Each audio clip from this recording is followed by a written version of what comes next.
di Indonesia selama 10 tahun lebih. Mendidik anak dengan gaya Nabi udah kita bawa juga, Pak. Ya, mendidik anak berdasarkan ilmu psikologi kita juga kembangkan. Di tahun 2025 ini muncullah yang terbaru, mendidik anak berdasarkan genetika. Namun sebelum berbicara tentang mendidik anak berdasarkan genetika, kita berbicara tentang fitrah dulu. Saya khawatirnya bicara tentang fitrah ini belum selesai. Karena yang terpenting saat nanti Anda pahami adalah secara genetikanya. Karena secara fitrah dari dulu kita udah belajar bagaimana mendidik anak berdasarkan kita sebagai seorang muslim, fitrahnya seperti apa. Namun, saya ingin memastikan bahwa ibu bapak semua udah paham dulu tentang fitrah. Tapi kalau nggak paham susah masuk genetika. Contoh, anak yang Allah berikan kepada kita untuk menyenangkan atau untuk menyusahkan. Saya cek dulu, kalau Anda gagal di sini, susah kita masuk ke genetika. Anak yang Allah berikan, yang Allah titipkan untuk menyenangkan atau untuk menyusahkan? Gagal. Saya ulang lagi, Pak. Siapa yang ngajarin Anda anak itu untuk menyenangkan? Saya pengen dalilnya dulu.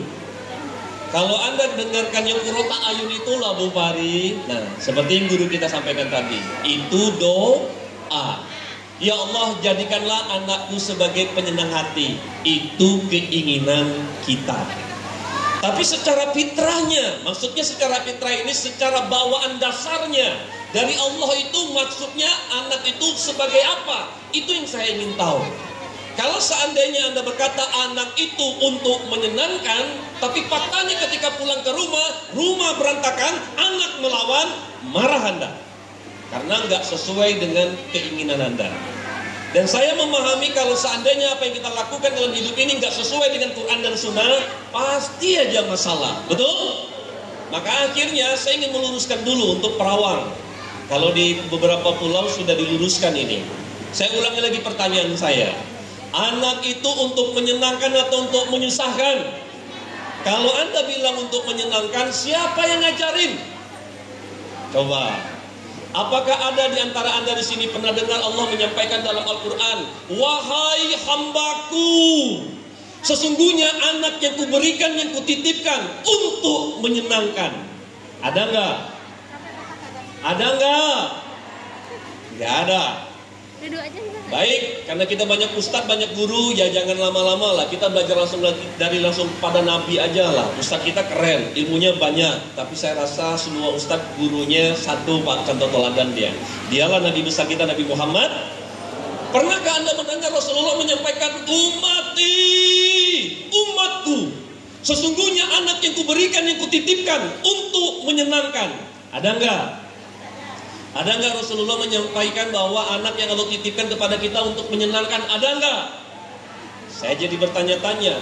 Lalu dari mana Bunda tadi berani mengatakan anak itu untuk menyenangkan? Sekali lagi saya ulangi. Apa yang ada dalam pikiran hati Anda itu akan menentukan sikap dan perilaku Anda. Kalau pikiran hati Anda selama ini anak itu untuk menyenangkan, ya wajar dong Abu Pari. 9 bulan kami mengandungnya, makan tidak nyaman, ya berjalan tidak normal, melahirkan mempertaruhkan nyawa, kusekolahkan jadi bangku TK, SD, SMP, SMA, kuliah, kunikahkan dia. Wajar aku ingin anak untuk menyenangkan. Masalahnya bukan wajar atau enggak wajar, masalahnya siapa yang ngajarin. Oke, saya mau coba meluruskan dulu, Pak. Ternyata kalau Anda di saat ini pencinta Quran, Anda boleh baca dari surat Al-Fatihah sampai selesai, Anda nggak akan ketemu tuh yang bunyinya tentang anak untuk menyenangkan.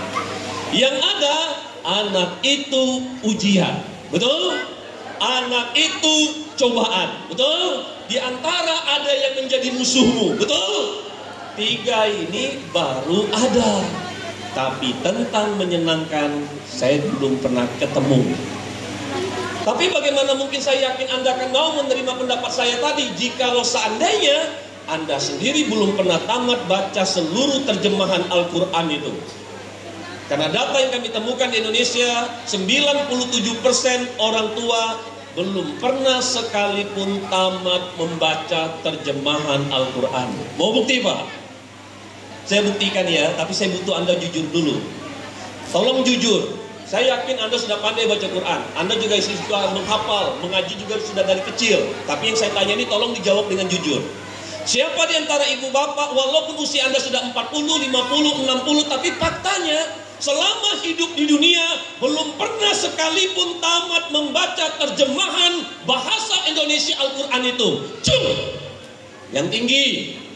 Yang tinggi terjemahan istighfar. Jadi ya saya tidak berupaya untuk meyakinkan Anda, tapi ini program sudah berjalan 20 tahun di Indonesia. Silakan Anda baca dari awal sampai akhir Al-Quran itu. Yang ada anak itu ujian, anak itu cobaan, dan ada di antara yang jadi musuh. Betul? Ini kenapa penting? Kalau di dalam pikiran Anda sudah punya isinya sesuai Quran, anak itu ujian, cobaan, di antara ada yang jadi musuh. Ketika kita pulang ke rumah berantakan, anak bertengkar, apa terjadi? Ya memang begitu kata Allah. Anak itu ujian, anak itu cobaan, di antara ada yang jadi musuh. Ya mau gimana lagi? Ya terimalah. Betul? Oke, saya luruskan dulu secara fitrah dulu. Anak itu diberikan kepada kita untuk jadi ujian, cobaan, dan ada yang menjadi musuh. Tapi fitrahnya di satu sisi jadi ujian cobaan sebagai musuh, tapi satu sisi juga investasi akhirat. Mati kita hari ini, anak itu hidup 60 tahun, 60 tahun dia berbuat kebaikan di dunia ini, maka orang tuanya dapat pahala nggak kurang nggak lebih sama setiap harinya. Betul? Misal, Bunda, Anda mati hari ini, anak kita masih hidup 60 tahun. 60 tahun anak Anda sholat, setiap dia sholat, orang tuanya dapat pahala nggak kurang nggak lebih sama setiap harinya. Betul? Itu dari anak pertama, belum lagi anak kedua, belum lagi anak keempat, belum anak kelima, belum lagi anak keenam, itu belum anak ketujuh, belum anak kedelapan. Itulah yang membuat Abi pengen banyak anak. Paham? Jadi kalau ada di antara Anda takut punya banyak anak, ada masalah dengan tauhidnya. Saya ulangi lagi, ya. Yang kedua, yang jadi pemimpin itu anak laki-laki atau anak perempuan? Yang jadi pemimpin itu anak laki-laki atau perempuan? Ini fitrah, Pak. Tapi kenapa kok banyak perempuan yang memimpin laki-laki sekarang? Saya ulang lagi, Pak, saya khawatirnya ada banyak kasus tulang rusuk jadi tulang punggung, tulang punggung jadi tulang rusuk. Berarti ada yang salah di sini. Kalau sesuai fitrahnya, yang menjadi tulang punggung itu laki-laki atau perempuan?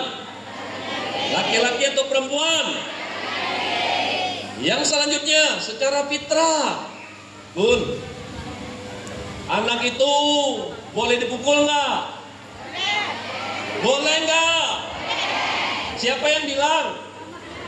Oke. Tapi ingat, saya cuma mau luruskan dulu biar selesai di masalah fitrah ini. Betul, boleh. Tapi ingat, tidak boleh melampaui batas. Jangan sampai Anda menyakitinya berlebihan. Sampai Anda cubit, memar, berbekas, itu melampaui batas. Anda pukul, Anda saret, Anda lempar, guling-guling dia, itu melampaui batas. Dan ingat, yang disebut 10 tahun boleh dipukul itu, ingat ya, 10 tahun, bukan 9 tahun, bukan 8 tahun, bukan 7 tahun. Dan itu pun perkara sholat, bukan perkara terlambat datang ke rumah, bukan perkara piring pecah, bukan perkara dia berantem dengan adik kakak kandungnya. Saya ulangi lagi, saya khawatir Anda mendengarkan kalimat itu seolah-olah semua kasus bisa disamakan. Oh, nggak bisa. Saya khawatirnya banyak di antara Anda berani pukul-pukul anak, tapi permasalahannya juga bukan bab sholat. Ternyata bukan bab tentang dia, apalagi, dan seterusnya. Saya ulangi dulu biar Anda ngecek dulu. Waduh, jangan-jangan saya sudah banyak kesalahan nih. Oke, selanjutnya secara fitrah, boleh nggak mendidik anak bentak-bentak? Boleh nggak? Tapi cek kembali, adakah Anda didik anak bentak-bentak? Kita cek dulu Pak, secara fitrahnya. Karena kalau berbicara fitrah, mari kita kembali kepada Quran. Ada gitu di Quran menjelaskan boleh mendidik anak bentak-bentak. Yang selanjutnya, boleh nggak mendidik anak ngancam-ngancam? Saya ulangi lagi. Boleh nggak mendidik anak ketika bangunin sholat diseret-seret? Nah, saya ulangi lagi. Boleh nggak dicubit-cubit ngedidik anak? Tapi saya mau cek, benar nggak kita ini lulus mendidik anak sesuai fitrah, atau jangan-jangan melampaui batas dengan alasan ya karena niat kami baik, Bi. Ingat ya, kita bicara fitrah. Niat baik boleh, tapi ingat caranya juga harus baik. Setuju? Saya coba dulu. Ada nggak di dalam Islam mengajarkan mendidik anak marah-marah? Nah, saya cek dulu Pak. Saya cek dulu Bapak-Bapak ya. Ada nggak di dalam Quran mendidik anak itu marah-marah? Ada nggak? Terus dari mana datang pola-pola pendidikan pakai marah, pakai bentak, pakai teriak-teriak, pakai ngancam-ngancam, pakai seret-seret, pakai nyubit-nyubit? Itu datangnya dari mana? Saya cek dulu ya Pak. Saya khawatirnya kita udah banyak bicara pendidikan anak selama ini berbasis agama, tapi ternyata banyak salahnya. Oke?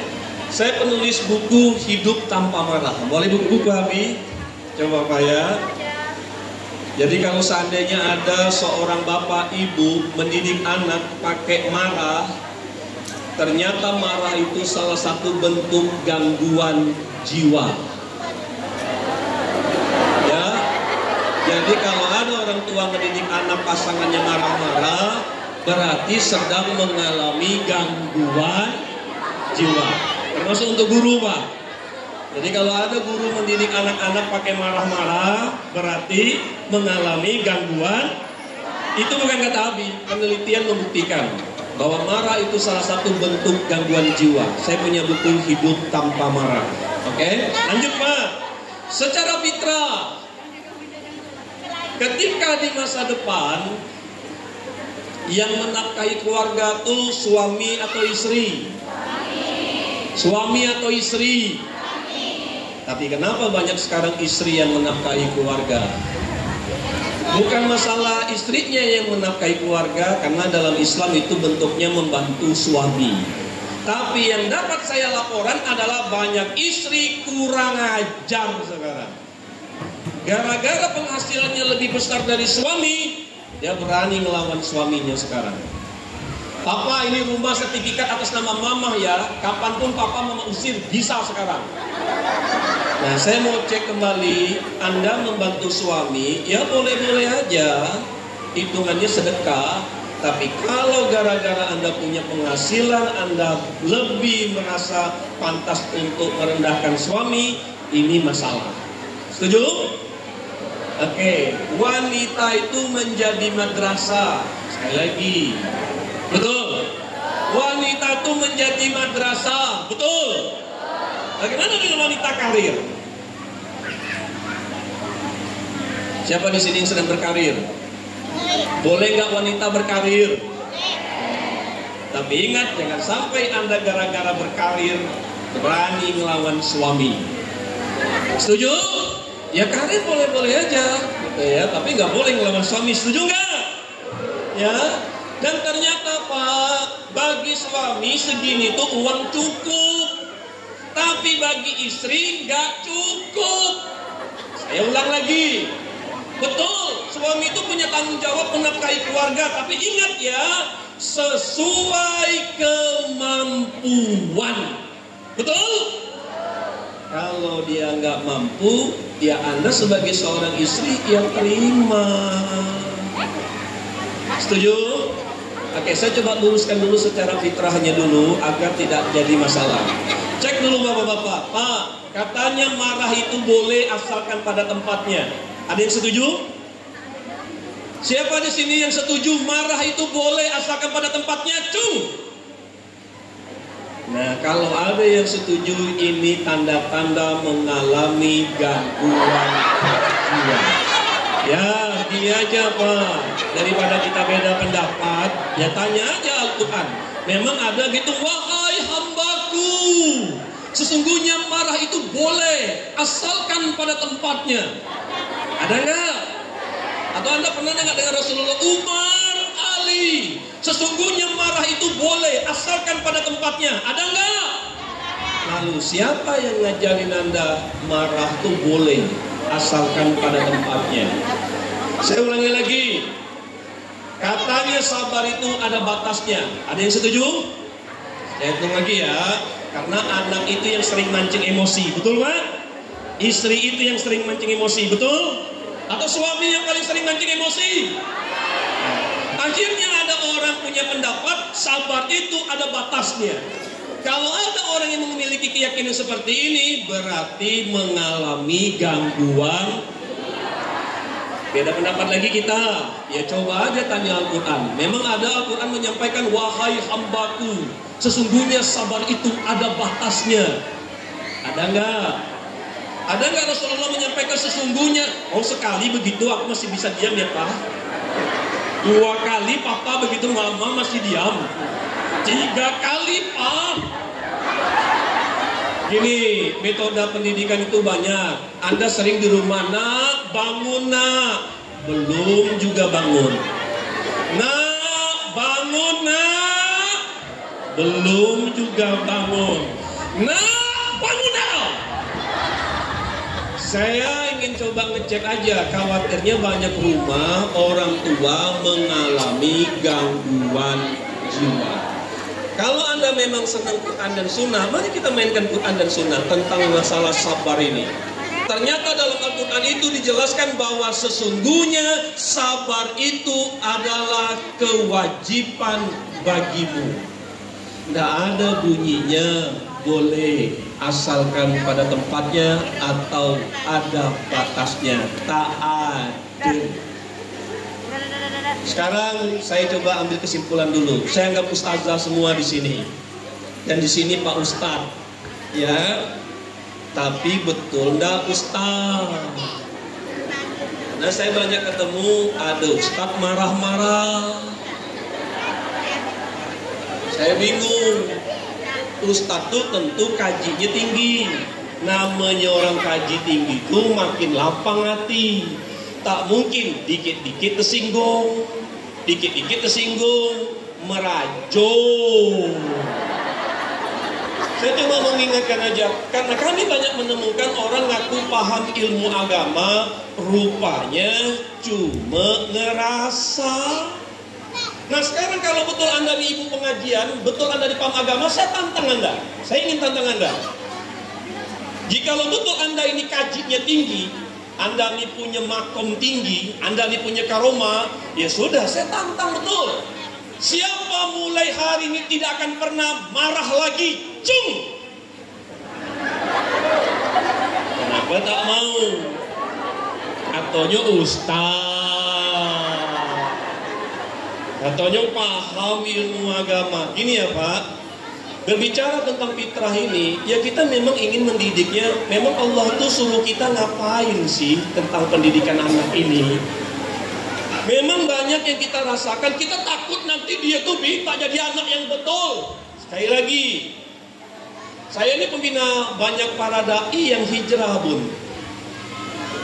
Mungkin anak Anda tuh saat ini nakal, degil, bermasalah, sulit diatur, tak tahu masa depannya mau jadi apa. Betul, tapi ingat, itu saat ini. Kita tidak tahu 3 tahun kemudian, 5 tahun kemudian, 10 tahun kemudian. Boleh jadi anak yang Anda anak nakal, degil, bermasalah, tak bisa diatur. Boleh jadi suatu hari nanti anak itu pula yang mandikan jenazah Anda. Anak itu pula yang rupanya jadi ustadznya. Anak itu pula yang menghafal Quran, akhirnya bisa ngasih syafaat buat keluarga Anda. Kita mana tahu, karena itu fakta. Karena saya pembina masjid menemukan banyak orang masjid yang rajin sholat itu rupanya di masa lalu punya cerita. Dan saya tidak tahu ibu bapak semua di sini. Kalau sekarang saya lihat bapak-bapak ini nongkrongnya di majelis ilmu nih, di usia sekarang ya. Dulu nongkrongnya di mana? Ya coba aja mama mama saat ini pakai jilbab panjang, begamis-gamis gitu, Masya Allah ya. Dulu gimana? Nah, kita bisa sesoleh ini, coba perhatikan, kita bisa sesoleh ini, bisa sebaik seperti sekarang ini panjang ceritanya, betul tidak? Kita aja butuh proses untuk bisa sekualitas seperti sekarang. Berarti anak kita juga butuh waktu, betul? Butuh proses. Baik, lanjut kembali secara fitrah. Jadi gimana sebenarnya mendidik anak ini? Kalau memang Anda paham Al-Quran, Anda nggak akan membantah kalimat saya ini. Didiklah anakmu sesuai dengan kemampuanmu. Sekali lagi, ya, jangan melampaui batas. Apa yang menurutmu baik, belum tentu menurut Allah itu baik. Apa yang menurutmu buruk, belum tentu menurut Allah itu buruk. Kalau kau tak bisa mencegah sesuatu yang buruk dalam hidup mereka, tidak bisa kau cegah dengan tanganmu. Ingat, dengan tanganmu, maka dengan lisanmu. Jikalau tidak bisa dengan lisanmu, maka dengan hatimu. Itulah selemah-lemahnya iman, bukan dicubit. Ulang lagi, bukan dibentak, bukan dimaki-maki, bukannya diancam. Saya ulangi lagi, kalau tak bisa dengan tangan, dengan lisan, tidak bisa dengan lisan, dengan hati. Katanya apa? Itulah selemah-lemahnya iman. Tidak ada disuruh sama Allah, tokok kepala itu. Tidak ada. Saya khawatirnya yang Anda pakai ini cara kita, Pak. Ya, lanjut lagi. Apa kata Allah? Tugasmu cuma mengingatkan agar mereka beriman dan bertakwa, bukan memberikan petunjuk dan hidayah.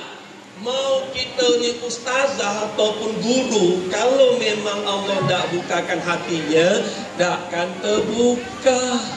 Saya lanjutkan lagi, dan tidak ada pertanggungjawaban atas dosa yang mereka lakukan, melainkan kewajiban kita ini cuma mengingatkan. Betul? Tapi diingatkan sekali tak ngikut, kesal kita. Diingatkan 2 kali, menjadi-jadi, marah kita. Padahal ajaran Allah itu tidak ada pertanggungjawaban atas dosa yang mereka lakukan, melainkan kewajibanmu cuma mengingatkan. Saya mau buka rahasia. Saya paling senang kalau anak saya mancing emosi. Kenapa? Karena saya waras. Saya ulangi lagi, Pak. Ini berbasis fitrah dulu ya. Kenapa saya berani berkata begitu, Pak? Kalau bukan karena Allah janjikan sesuatu ke saya tak berani ngomong kayak gitu loh. Allah tuh bilang begini, barang siapa yang menahan nafsu amarahnya, maka surgalah tempatnya. Betul? Betul, Pak? Ternyata anak pertama mancing emosi, tahan, surgalah tempatnya. Anak kedua mancing emosi, tahan, surgalah tempatnya. Emaknya juga mancing emosi, tahan, surgalah tempatnya. Secara fitrah, ketika anak mancing emosi, istri mancing emosi, sebenarnya kondisi itu menguntungkan atau merugikan? Menguntungkan atau merugikan? Nah, kompak Anda mengatakan menguntungkan. Kalau begitu, harusnya reaksi kita gimana? Alhamdulillah. Bukannya marah. Katanya Ustaz. Saya ulang lagi, Bunda, ya. 5 kejadian terpancing emosi amarah. 5, tapi 4 kejadian tertahan. Kami ulangi. 5 dalam sehari itu dia mancing emosi, tapi 4 ketahan. Alhamdulillah. Yang 1 ini kelepasan. Tapi ingat, Allah itu maha pengampun dong. Anda kembali ke Allah, astagfirullahalazim ya Allah, aku menyesal ya Allah. Allah terima 5 tadi jadi ibadah untuk semua. Jadi harapan Nabi, Anda pulang ke rumah nih tidak ada yang gagal mendidik anak gara-gara Anda nggak ngerti fitrah anak itu gimana. Anda selalu ingin anak tuh terlihat sempurna gara-gara Anda tuh suka membandingkan anak Anda tuh dengan anak orang.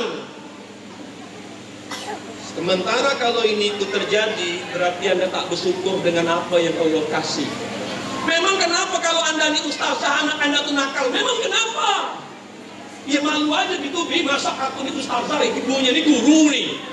Karena kami memberikan pelatihan untuk guru. Saya mau cerita dengan guru dulu. Banyak guru-guru tuh pandai mendidik anak orang, tapi tak pandai mendidik anaknya sendiri. Dia punya waktu yang cukup dari pagi, siang, sore buat ngurusin anak orang, tapi tak punya waktu yang cukup buat ngurus anak sendiri. Kalau ngadapin anak orang bisa sabar, tapi kalau ngadapin anak sendiri, saya ulang lagi ya. Secara fitrah dulu Pak, kita coba bicara secara religius dulu, pendekatan dulu secara fitrah. Apa sih yang membuat Anda tuh marah-marah sama anak? Kan udah Allah bilang tugas kita tuh mengingatkan. Apa sih yang membuat Anda tuh takut anak itu di masa depan? Bunda, memangnya Anda tahu di masa depan anak ini kalau seandainya terus begini hidupnya tak baik? Anda nggak tahu Bunda. Dan sekarang ini yang saya ingin pastikan, jangan sampai gara-gara anak Anda jadi ujian, Anda nggak bahagia punya anak. Akhirnya Anda suka nyari-nyari kesalahan anak. Jangankan nyari-nyari kesalahan orang ya, nyari kesalahan anak aja lah berdosa tuh. Kenapa Anda tak bisa menerima anak Anda itu apa adanya? Dia ini betul-betul jadi ujian dan cobaan buat aku Bi. Memang kenapa? Serius loh, tahan, maka surgalah tempatnya. Nggak rugi. Saya ulangi lagi, saya khawatirnya Anda nggak bahagia saat ini punya anak 2, 3, 4 dan bahkan menyesal. Ini kemarin kelepasan Bi. Malah Anda tak bersyukur jadinya tuh. Nah sementara, mohon maaf, saya ulangi lagi, anggaplah, mohon maaf, ada bapaknya kurang soleh. Saya ulangi ya, mungkin ada anak Anda tuh mungkin banyak betul dosanya. Tapi sekali lagi, Anda belum tahu dia di surga atau di neraka. Saya ulangi lagi, saya yakin insya Allah Bunda sama suami Bunda yang jadi ujian betul tuh ya. Insya Allah Anda berkumpul di surga sekeluarga ya. Serius nih, karena Abi udah banyak ngebina orang, jadi Abi mengerti Pakul. Ujung ceritanya, Anda nih ribut-ribut dengan laki, ribut-ribut dengan anak, ujungnya di surga sekeluarga juga. Mau bukti? Saya buktikan. Anggaplah laki-laki ini Bu, agak kurang soleh lah gitu. Sholat sunnahnya jarang Bi. Ke masjid aja kadang-kadang dia di rumah aja masjid. Paham? Saya paham dulu kan Bu ya. Memang mungkin suami-suami Anda ini Anda anggap ada kurangnya. Iya, memang ada kurangnya. Tapi mari kita hisap dulu suami Anda ini. Misalnya dia tuh kurang mengerti perasaan Anda, iyalah kita hitung. Sekarang saya coba aja Pak, satu hari ngisap suami Anda nih. Berjalan hidup rumah tangga 10 tahun dengan Anda, kira-kira di surga atau di neraka hidupnya nih. Mari kita hitung. Anda sudah paham kan episodenya manusia ini ujung ceritanya berakhir di surga atau di neraka, betul? Dan Anda juga ngerti kan cara prosesnya masuk surga di neraka sebelum masuk ke surga apa? Tergantung ridho Allah dulu, betul? Anda banyak ibadah, kalau pun Allah tidak ridho belum tentu masuk, betul? Bab itu Anda lah tuntas. Tapi sebelum bab itu ada juga timbangan, betul? Kalau pahalanya banyak dibandingkan dosanya, langsung masuk ke surga. Tidak ada cerita masuk neraka, betul? Tapi kalau ditimbang ternyata pahalanya dikit, dosanya lebih banyak, disiksa dia dulu. Baru setelah itu dimasukkan, betul? Nah sekarang mari kita hitung suami Anda nih. Dia sholat pagi tadi tak ke masjid. Di rumah, yalah anggap kurang. Tapi jangan Anda pikir sholat subuhnya tadi tak diterima ya. Itu ada pahalanya tuh. Tapi ulang dulu. Pahalanya, Anda tahu tidak besarnya pahala orang yang menjalankan sholat subuh? Tahu tidak besar pahalanya? Kedua, suami Anda itu ingat, walaupun sholat sunnahnya kurang, malam tadi tak tahajud, tapi tahu nggak Anda, pahala bagi suami yang memberikan tempat tinggal untuk istrinya, untuk anaknya. Anda tahu nggak?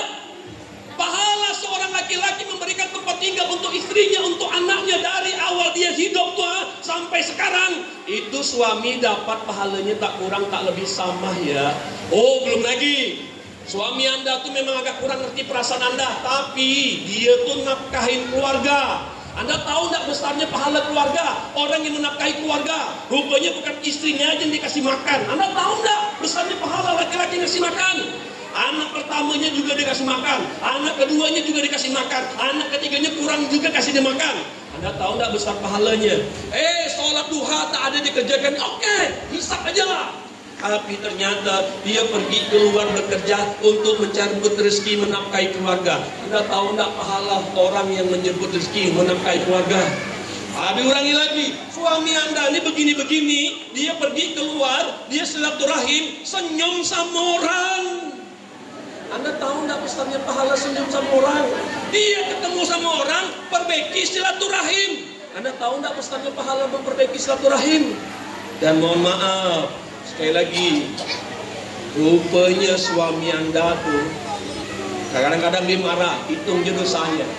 Tapi dia ngasih makan Anda, masih ingat 1 butir nasi berbuat 7 butir, 7 butir berbuat 70, 70 berbuat 700. Anda makan pagi tadi, lah berapa besar pahala suami itu.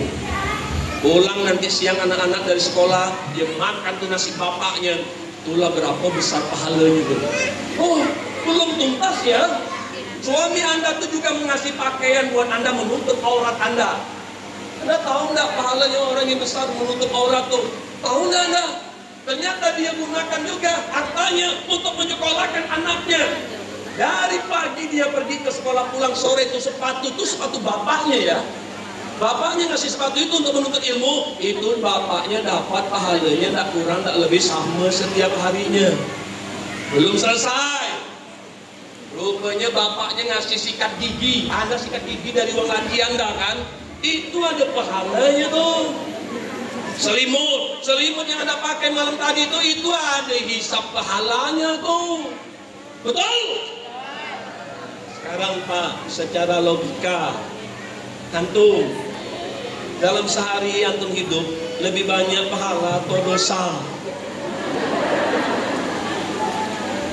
Bunda, kita jujur aja ya. Sebenarnya kalau ngelihat Anda, memang Anda ada buat salah, buat dosa.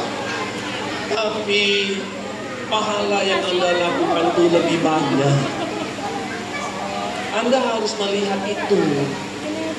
Tapi kita ini selalu sering melihat kekurangan orang Pak, daripada kelebihan orang. Kita lupa, boleh jadi orang yang di depan kita ini agak kurang di mata kita dari sisi spiritual agama, tapi di mata Allah belum tentu lagi. Anggap aja lah begini, ternyata memang ada bapak ini memang agak kurang sedikit. Ternyata anak Anda ada yang ngapal Quran. Anda tahu nggak bahwa seorang yang menghafal Quran bisa memberikan syafaat, betul? Anak Anda bisa memberi syafaat. Anggaplah laki Anda tuh kayaknya dia tuh disiksa di kuburnya doang. Tapi anak Anda ngapal Quran. Jangan berputus asa, Bu. Serius nih, ya.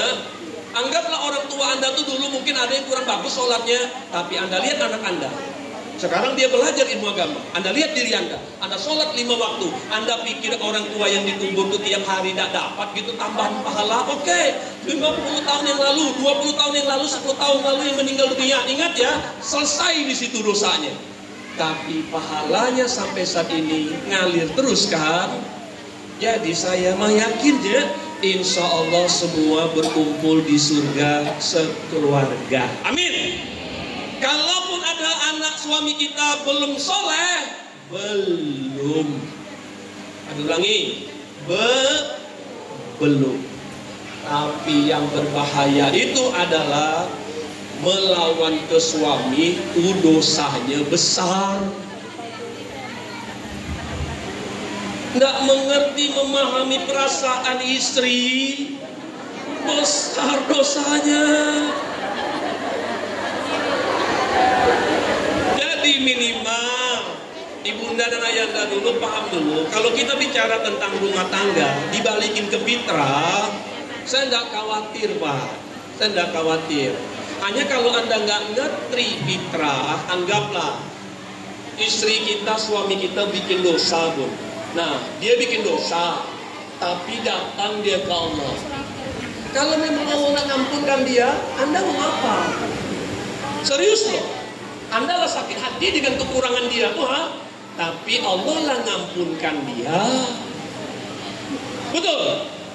Tapi Anda juga boleh jadi di posisi itu. Boleh jadi ada di antara Anda yang melukai suami.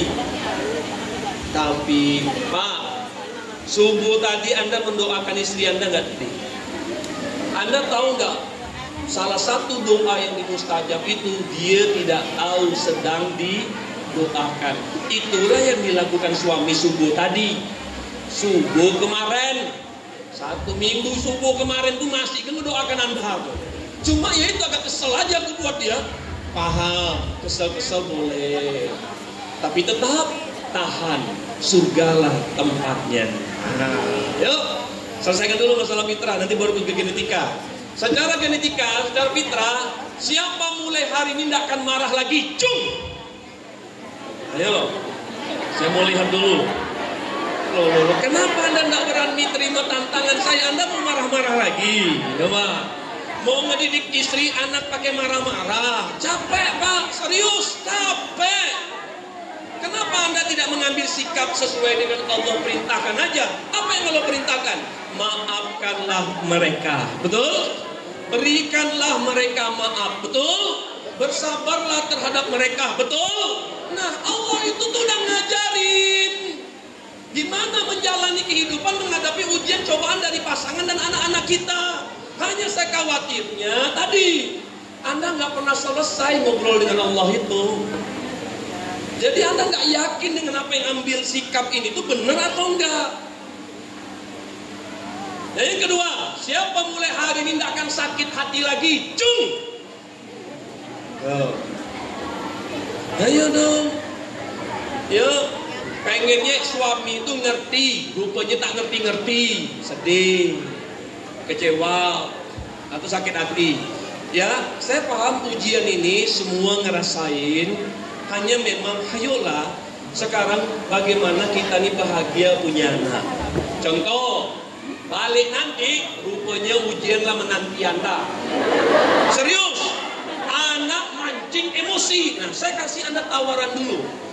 Anda akan meresponnya sesuai dengan yang Allah perintahkan atau sesuai dengan nafsu Anda lagi, tersinggung lagi, sakit hati lagi. Sementara katanya ibu pengajian. Ya masa ibu pengajian dikit-dikit tersinggung, dikit-dikit tersinggung, itu nggak nyambung. Katanya rajin baca Quran, hafal Al-Quran. Orang rajin hafal Al-Quran itu makin lembut hatinya, betul tidak? Mana mungkin mudah tersinggung. Saya ngomong seperti ini ada yang tersinggung nggak? Anda tersinggung, tanggungnya dosa Anda sendiri. Bahkan, mohon maaf, ada nggak di antara Anda sempat nilai-nilai saya dari kejauhan? Saya ulangi, kalau ada di antara Anda berani-berani prasangka buruk sama saya, tanggungnya dosanya sendiri. 1 menit Anda menilai saya, 1 menit itu dosa Anda tuh jalan terus tuh. Betul? 1 jam Anda bertahan duduk di sini masih nilai-nilai saya, 1 jam ini dosa Anda tuh jalan terus tuh. Anda jangan tahu pahala jariah aja ya. Ada di sini sebutnya dosa jariah. Kejadiannya 1 minggu yang lalu, tapi sampai saat ini sakit hatinya masih kerasa. Sakit hati itu secara ilmu psikologi rupanya juga ciri-ciri gangguan jiwa. Karena jiwanya terganggu, dia sakit hati. Oke, dan merajuk itu juga gangguan jiwa. Karena terganggu jiwanya merajuk. Oke, ini pertemuan untuk menyehatkan dulu secara fitrah, udah jelas. Mendidik anak itu sampaikanlah dengan cara yang baik. Nasihatilah mereka, ajarkan mereka dengan hikmah. Betul? berkata baiklah dengan mereka, berdiskusilah dengan mereka, bermusyawarahlah dengan mereka, maafkanlah mereka, berikanlah mereka maaf. Tugasmu cuma menyampaikan, mengingatkan agar mereka beriman dan bertakwa. Tidak diminta pertanggungjawaban. Bunda, anak tuh buat dosa, Anda tidak akan diminta pertanggungjawaban. Tapi mungkin ada di antara Anda, ya Pi, aku tuh takut suatu hari nanti aku diminta pertanggungjawabannya. Ini yang gimana? Saya kasih contoh dulu Bun, takutnya Anda salah paham. Yang diminta pertanggungjawaban sama Allah tuh yang kayak gini Pak, tentang sholat tadi. Nak, bangun nak, sholat. Apalah mama nih, pergilah ganggu tidur orang aja. Nak, bangun nak, sholat. Apalah mama nih, tutup pintu dia. Lalu yang ketiga, nak, sholat. Matilah kau dikasih tahu kau. Serah kau jadi apa sekarang. Lalu kita berhenti mengingatkan. Nah, inilah yang disebut diminta pertanggungjawaban. Bukan ibu bapak, nak bangun nak sholat, belum juga dia sholat. Nak bangun nak sholat, belum juga dia. Nak bangun nak sholat. Bukan orang tua yang terus mengingatkan. Paham Pak? Karena memang yang diperintahkan Allah itu ingatkan mereka. Tapi justru karena Anda merasa capek, lelah, kesal, Anda berhenti mengingatkan. Justru disitulah yang diminta pertanggungjawabannya. Nah, mulai paham? Mulai paham? Jadi tidak ada cerita anak-anak salah, Anda berhenti, nggak ada Bun. Mengenai dia tak berubah, itulah yang disebut anak itu ujian. Itulah yang disebut anak itu cobaan. Itulah yang disebut diantara mereka menjadi musuh bagimu. Tapi coba nanya ke Allah lagi, lalu gimana ngadapin anak kayak begini? Bersabarlah terhadap mereka, berikanlah mereka maaf, doakanlah mereka. Sesungguhnya setiap doa itu pasti dikabulkan. Betul? Nah, oke. Cek dulu. Ya, waktunya singkat, kita akan masuk bab genetika. Tapi saya pengen pastikan Anda merasa insya Allah pulang nanti apapun yang diperintahkan Allah ku ikuti. Aku tidak akan marah-marah lagi. Nah. Oke, siap? Kalau Anda balik dari tempat ini marah-marah, berarti gagal pertemuan ini. Gagal Pak. Karena Ustadz itu sudah, ya cobalah. Anda tuh sudah tiap tahun mengendalikan nafsu amarah di bulan Ramadan. 30 hari lamanya tak pernah tinggal. Selesai bulan ini, tahun depan Anda ulang lagi. Tahun depan Anda ulang lagi. Lah berapa tahun usia kita nih? Lah lebih 30-40 tahun kita mengendalikan diri hawa nafsu amarah. Apa ndak capek, ndak letih, ndak lelah apa? Anda butuh berapa tahun lagi puasa bulan Ramadan dia tak marah-marah sama anak? Anda butuh puasa tahun berapa lagi bulan Ramadan biar tak lagi sakit hati tersinggung sama anak? Nggak capek, nggak lelah, nggak latih apa? Sekete marah. Katanya paham ilmu agama tuh marah. Jangan marah. Oleh karena itu kita ulangi. Bab marah aja dulu. Siapa mulai hari ini nggak akan marah lagi? Cung!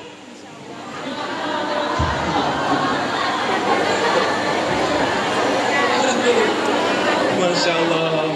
Pak, sekali lagi, aku paling senang kalau bini aku mancing marah. Serius. Kalau ada orang mancing amarah dia bisa sabar, itu baru kaji tinggi. Setuju nggak? Kalau ada orang mancing marah terpancing, kita jangan ngaku paham.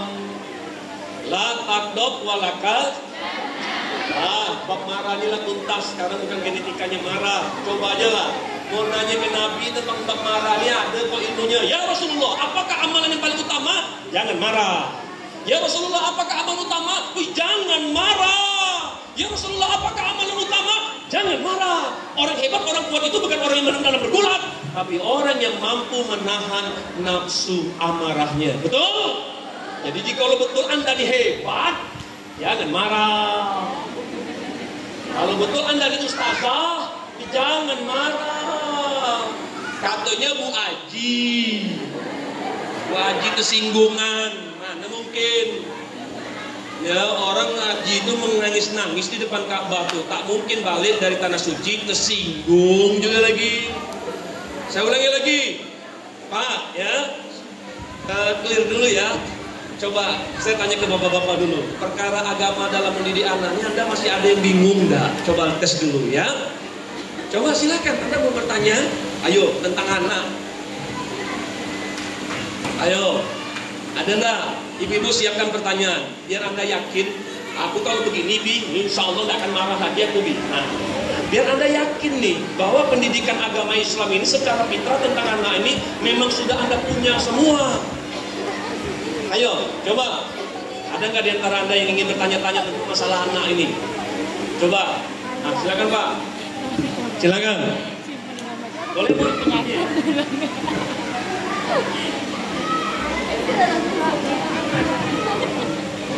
Jangan marah,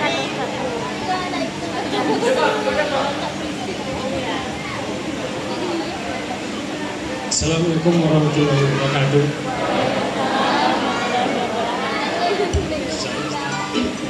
Bertanya pendidikan. Bagaimana caranya biar kita sabar? Bun, bagaimana caranya kita bisa sabar? Ini kan materi dari dulu kecil sudah. Kenapa kok tak sabar-sabar juga? Ya Allah, ampun ya. Serius nih Pak. Kita ini bukan orang yang bodoh banget gitu, gak ngerti tentang ilmu tentang sabar dari dulu sudah. Kenapa kok tak sabar-sabar juga? Kenapa Anda tuh gagal juga? Sekarang cobalah Anda bicara sama Allah. Aku dapat masalah dengan suamiku. Allah jawab kau. Aku punya masalah dengan istriku, dengan anakku, dengan kakakku, dengan tanteku. Ada semua jawaban dengan Allah itu. Tapi kenapa kita ini tak sabar-sabar? Karena boleh jadi Anda tuh banyak dengar kata orang. Aku kalau sekali digituan aku masih bisa kutahan ya. 2 kali aku masih bisa, 3 kali. Oh, kenapa Anda tak sabar-sabar juga? Astagfirullahaladzim. Padahal tinggal ngikutin apa kata Allah aja. Cuma Anda tuh melawan aja. Kenapa Anda tuh tak mau dengar kata Allah? Dibilang bersabarlah terhadap mereka. Marah juga. Karena Anda terbiasa ngikutin nafsu amarah Anda. Anda terbiasa begitu, Bu. Anda terbiasa gagal dalam hidup ini. Tapi kalau Anda mau aja ngikutin Allah itu, bersabarlah terhadap mereka. Ikutinlah, Bun. Tapi yang Anda ikutin hawa nafsu Anda juga, Pak. Bapak paham dah ya? Setan tuh ada 2, Pak. 1, setan dari golongan manusia. 2, setan dari golongan jin. Setan dari golongan manusia itu sifat negatif kita. Yang tadi marah, sakit hati, tersinggung, merajok. Itu sifat setan manusia. Sifat setan dari golongan jin yang bisik-bisik ke kita tuh, yang nyiupin ke hati kita tuh, sakit hati tersinggung kita sama orang, prasangka buruk kita sama orang. Nah itu dari golongan jin. Maka akhirnya kalau seandainya Anda mengenal diri Anda dengan baik, ini tidak akan terjadi. Anda tahu, di padang mahsyar nanti setan itu Anda akan datangi dan Anda akan nyala-nyalakan dia.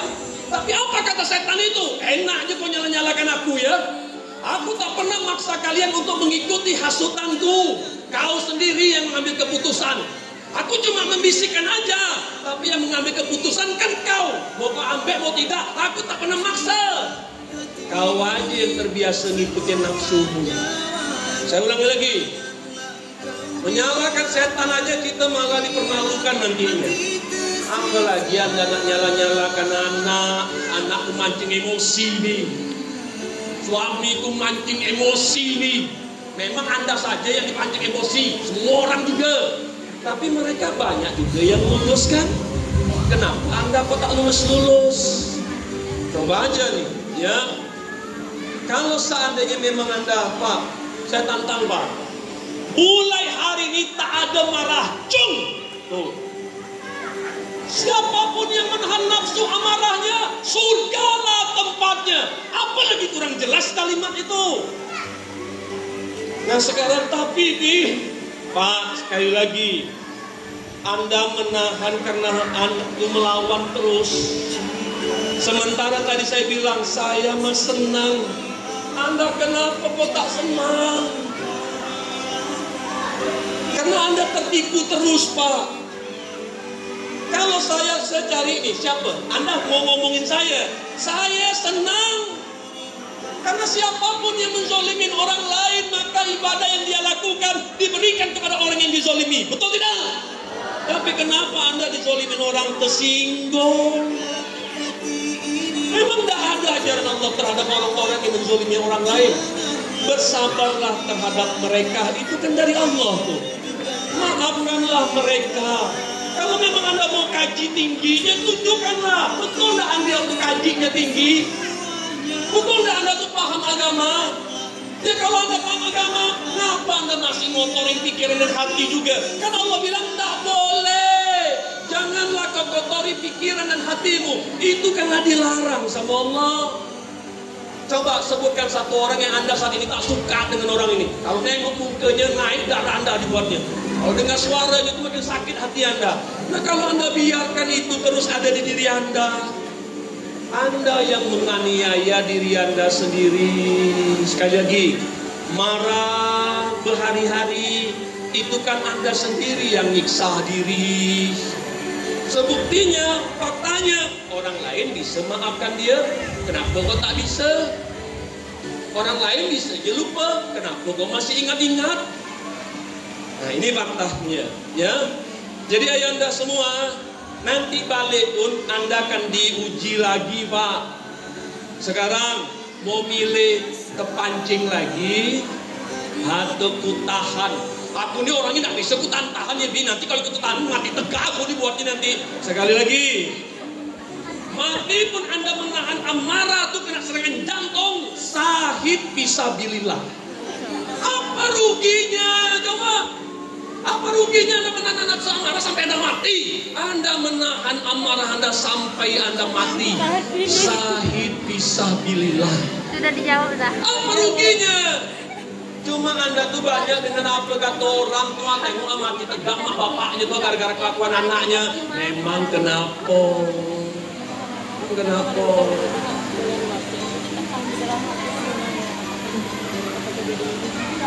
Coba dulu, Bunda masih punya suami? Masih punya suami? Anda bahagia nggak dengan suami Anda itu? Bahagia nggak? Coba cek dulu bapak-bapak ini. Pak, masih punya istri enggak? Istri Anda tuh bahagia enggak punya suami kayak Anda ini? Bahagia enggak? Pernah nanya ke dia? Ayo, ya balik lagi. Apalah, kita nih ibu pengajian, bapak pengajian. Kita nih orang yang ngaji rutin, Pak, ya. Cuma itu khawatir aja, pengajian yang kita lakukan tidak mampu memperbaiki diri kita. Coba lah, Pak. Padahal kuncinya Anda ikuti aja kata Allah itu. Coba Anda fokusnya ikutin kata Allah. Cuma sekarang ini kalau saya mau tanya ke Anda subuh tadi sholat subuh enggak? Allah bilang apa subuh tadi? Nah, saya khawatirnya Anda tuh nggak punya hubungan dengan Allah, Pak. Anda tuh punya hubungan dengan guru Anda, dengan orang tua Anda, dengan ustaz Anda. Ya kalau Anda memang punya hubungan dengan Allah, coba cerita. Tadi pagi Allah tuh bilang apa? Anda nggak punya hubungan. Kenapa Habib Fahri memberikan sebuah pelatihan, sholat khusyuk? Ya karena saya ingin memastikan Anda tuh punya hubungan dengan Allah itu. Tapi kalau Anda nggak punya hubungan dengan Allah, contohnya apa? Siapa di antara ibu bapak yang selama di sholat Allahu Akbar? Tiba-tiba ingat masakan, cucian, jemuran, ingat handphone, kacamata, jam tangan ditaruh di mana? Siapa yang sholatnya masih sering seperti itu? Jum! Nah istighfarlah, astagfirullahaladzim. Itu perselingkuhan dengan Tuhan tuh, ya? Nah oleh karena itu, Pak, nanti saya jawab yang poin kedua ya, tentang masalah sabar tadi. Karena memang Bapak golongan darah apa? Oh. Nah kita udah masuk genetika sekarang. Ya, saya udah mulai nanya golongan darah nih. Tapi saya ingin pastikan dulu yang lain. Coba, ada nggak di antara Anda masih bertanya-tanya tentang masalah anak ini? Coba, ada di sini? Nah, ayo, silakan Mama. Assalamualaikum warahmatullahi wabarakatuh. Perkenalkan, nama saya Tia. Saya orang tua dari Malaika. Anak saya sekolah di sini 3 Ustaz. Begini, 3 orang anak pertama tunggal, anak kedua kembar. Dan ini benar-benar Masya Allah menguji. Allahu Akbar. Nah, yang mau saya tanyakan adalah apa sih yang membedakan antara tegas, disiplin yang benar sama marah? Karena ini saya dibesarkan oleh orang tua yang maaf VOC. Maksudnya saya bisa baik budi lah sekarang, maksudnya yang gak melenceng-melenceng kali, itu karena orang tua yang VOC, menurut saya ya. Dan saya juga merasa kayak inner child saya dibesarkan oleh orang tua yang kalau nggak keras ya nggak jadi gitu. Nah, konsep dan mindset yang seperti ini Ustaz, sering banget saya kayak terbawa dalam parenting saya mendidik anak saya saat ini gitu. Maksudnya tuh orang tua yang tegas, nggak tahu ya itu tegas atau pemarah, itu sangat tipis kayaknya. Terima kasih Ustaz. Allahu Akbar. Masya Allah Bun, coba ya. Woi, aku setuju dengan pendidikan kayak gitu. Aku nih nggak akan mungkin seperti sekarang kalau orang tua aku nggak mendidik aku kayak gitu.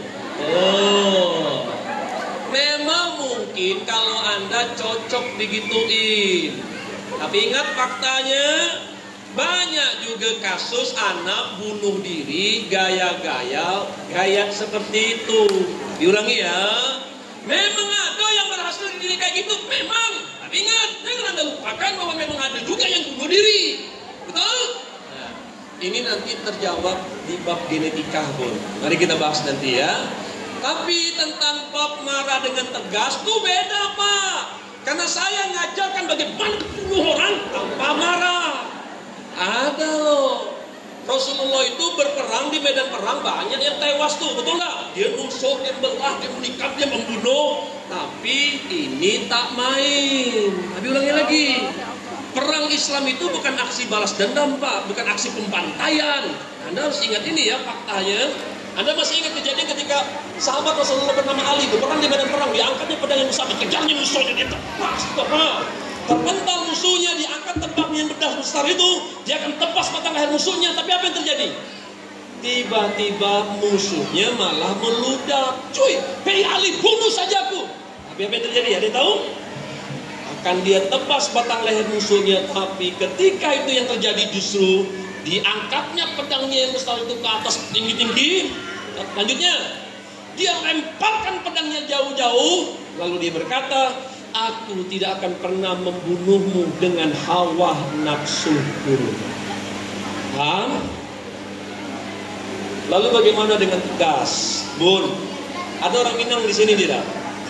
Minang tuh ada ilmu tentang surau dan sile. Buku Hidup Tanpa Marah ini terlahir di negeri Minangkabau. Rupanya bagi atlet bela diri Minang, Pak, yang senior dengan yang pemula itu beda. Kalau yang pemula, anak Minang tuh kalau bersilat ya,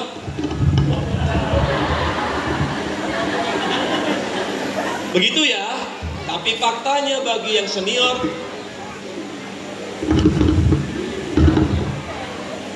dia tetap bisa menjatuhkan lawan, tapi ini tak bermain. Paham? Paham, Pak? Jadi tentang bab marah dengan tegas tadi, Bun, terletak nafsu Anda main gak tadi. Kalau Anda tegas tapi itu bukan tegas, itu marah. Tegas tuh, nah, gak boleh. Tapi hati Anda tenang. Sama seperti atlet bela diri tadi. Dia kadang bisa.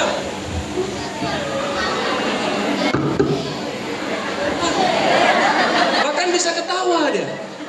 Karena dia tenang, tapi pukulan tetap pukulan tetap telak. Jatuh tuh orang. Tapi ini nggak bermain. Jadi kalau Anda mau ninggiin suara, boleh Bun, nggak masalah. Karena dalam public speaking ada teknik suara. Betul? Boleh Pak? Ya. Masya Allah. Saya boleh minum dulu, boleh Pak? Minum dulu. Minum dulu. kelihatan langsung ya, Masya Allah.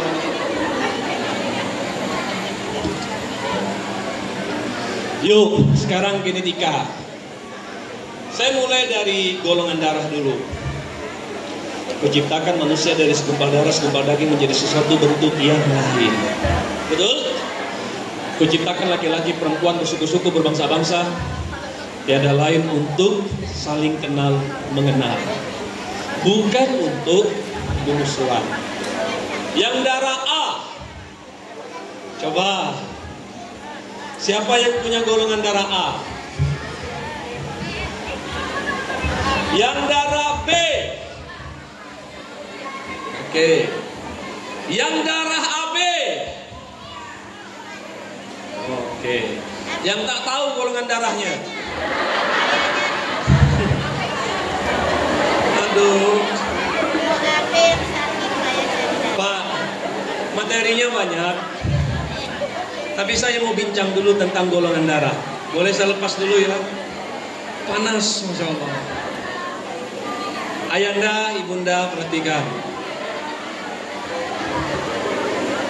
Kenapa kok manusia Allah bikin golongan darahnya kok beda-beda?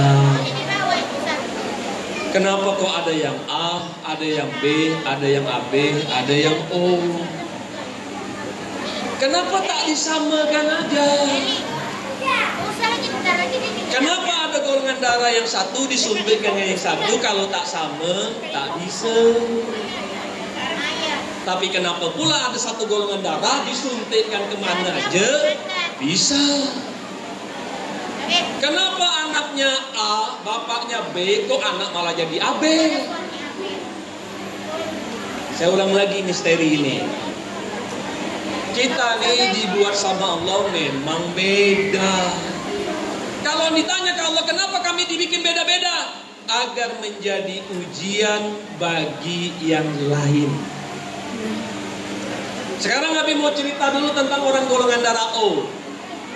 Saya mau cerita 1% aja. Karena saya peneliti 20 tahun, 1 dekade tentang golongan darah. Mari kita coba. Orang golongan darah O. Cung! Saya mau cerita yang baiknya aja, karena saya tak tertarik dengan yang buruknya. Saya ulangi. Karena saya melihat kebaikan manusia itu lebih banyak, Pak, daripada keburukan.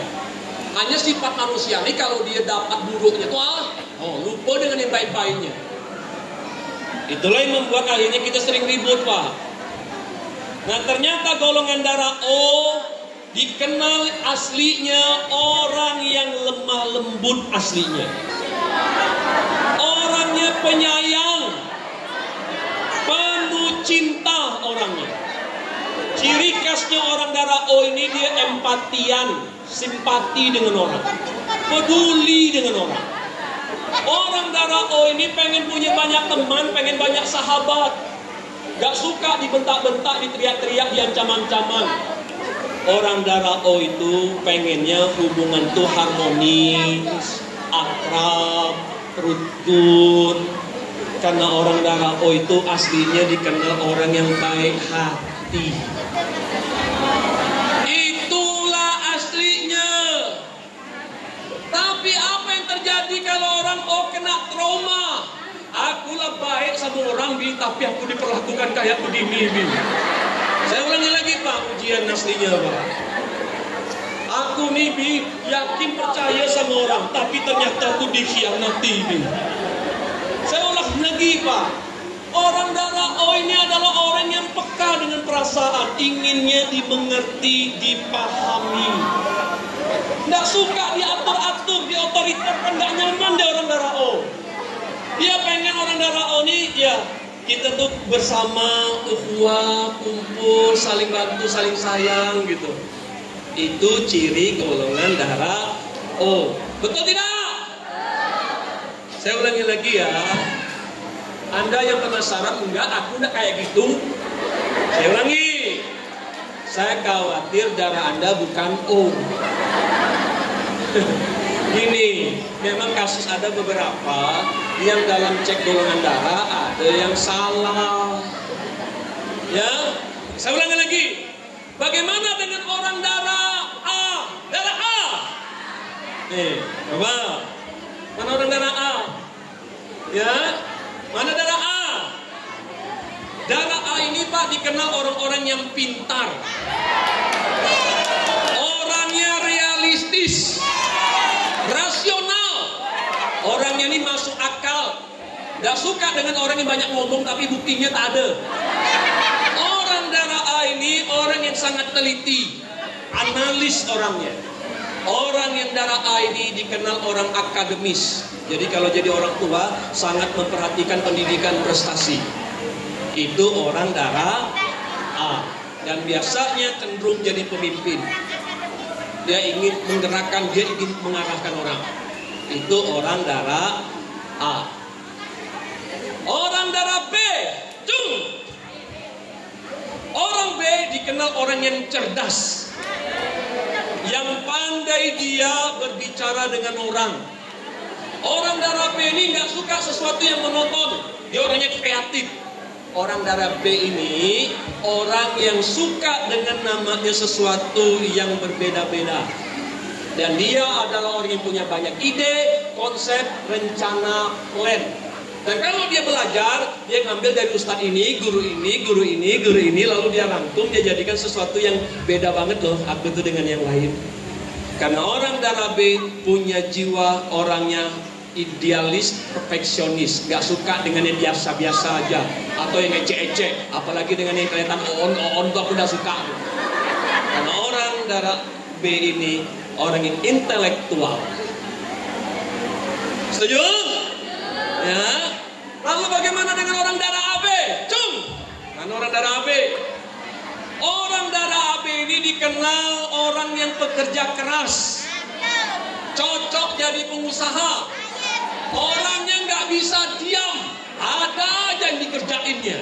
Pagi, siang, sore, malam pun masih aja ada yang dikerjakannya. Orang darah AB ini dikenal sebagai pengusaha data dunia. Darah AB data paling langka. Dan akhirnya darah AB kalau dia kaya, dia dermawan. Kalaupun dia tidak kaya, biasanya dia bantu orang dengan tenaga. Orang darah AB adalah orang yang memang senang dunia produktivitas. Nah, saya baru cerita 1%-nya aja. Tapi yang menjadi permasalahan saya itu di sini, Pak. Bapak golongan darahnya apa tadi? A. Istri. Nah, saya ulangi lagi ya. Kalau saya membaca analisanya, mungkin Anda ragu. Tapi bagaimana kalau saya membuka rahasia pasangan Anda? Oke, ya. Coba, Bapak golongan darah apa? Istri. Nah, O ketemu O, ini perasaannya tuh pengen selalu bersama, Pak. Enggak apa-apa, enggak kaya, yang penting ada cinta. O ketemu O, bawaannya tuh bicara baik-baik. Ada masalah tuh ya dimusyawarahkan lah. Tinggal kita duduk bersama. Gitu, Pak? Orang darah O, Bapak setia enggak?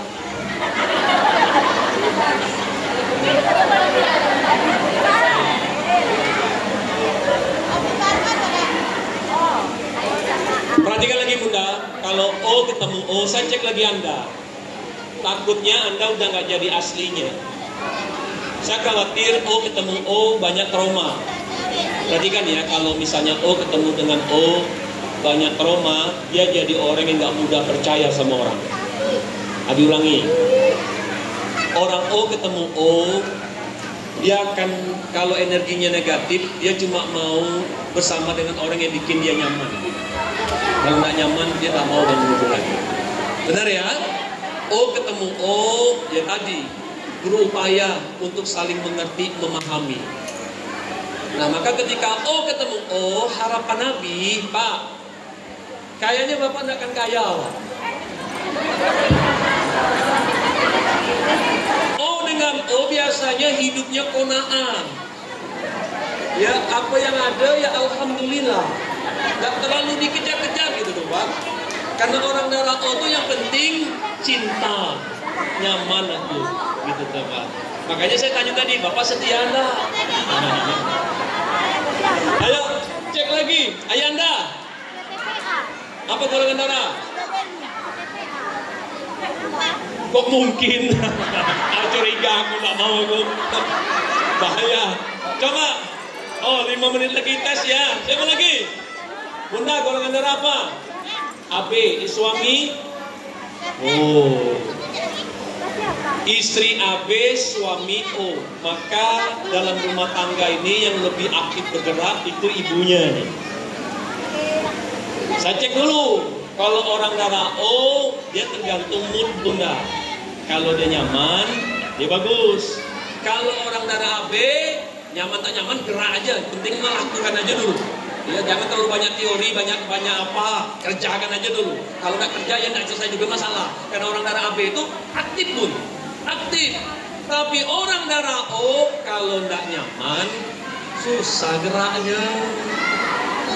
Bener ya? Ya, aku udah dapat kode waktu saya tinggal 5 menit lagi, tapi saya kasih ilmunya dulu. Bentar ya, saya izin ya bersabar dulu terhadap waktu. Saya mengisikan dulu materinya, boleh? Ya, ini penting. Kita coba. Ada 3 poin besar dari alat tes yang saya punya.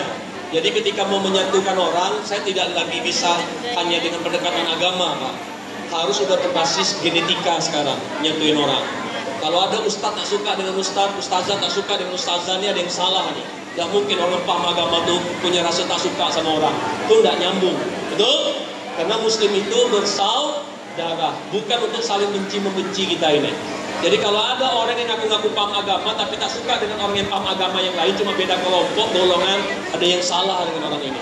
Karena tak mungkin perbedaan itu malah merusak kita. Justrunya kita memang dibuat berbeda. Lanjut. Ada juga dari kecerdasan otak manusia, ada juga dari gaya belajar manusia. 3 inilah yang Abi gunakan untuk menyatukan orang di Indonesia saat ini.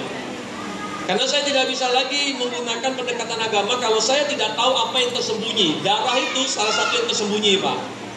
Namun, yang saya sampaikan ke ibu bapak semua itu cuma 1%-nya. Bagaimana dengan yang lainnya? Nah, nanti kita dengan alat tes ya. Kenapa manusia terlahir satu rahim tapi sifat dan perilakunya ada yang sama, ada yang tidak? Setuju enggak? Anda adik beradik walaupun satu rahim belum tentu kelakuannya sama. Betul? Kita kupas, ada apa di sini? Lanjut. Kenapa terlahir kembar tapi perilakunya bisa beda? Tuh, siapa tadi yang kembar tuh? Ya benar? Belum tentu sama walaupun kembar. Betul? Lanjut. Kenapa manusia yang terlahir ke dunia sidik jari mereka ada yang sama, tidak ada satupun yang sama? Betul? Lanjut. Kenapa manusia punya keinginan beda-beda? Fisik berbeda, keahlian berbeda, rezeki juga berbeda-beda. Lanjut Pak. Ya, dan kami menemukan banyak faktor dan ini kita bahas karena bercepat ya waktunya ya. Kami menemukan golongan manusia ini ada A, B, O, B dan kecerdasan otak manusia juga beda. Apa Bapak lihat orang ini sama-sama pintar, Pak? Belum. Ketiga, manusia ini ada orang yang memiliki kecerdasan otak kanan, ada kecerdasan otak kiri, juga ada kecerdasan otak tengah. Saya ulangi, Bun.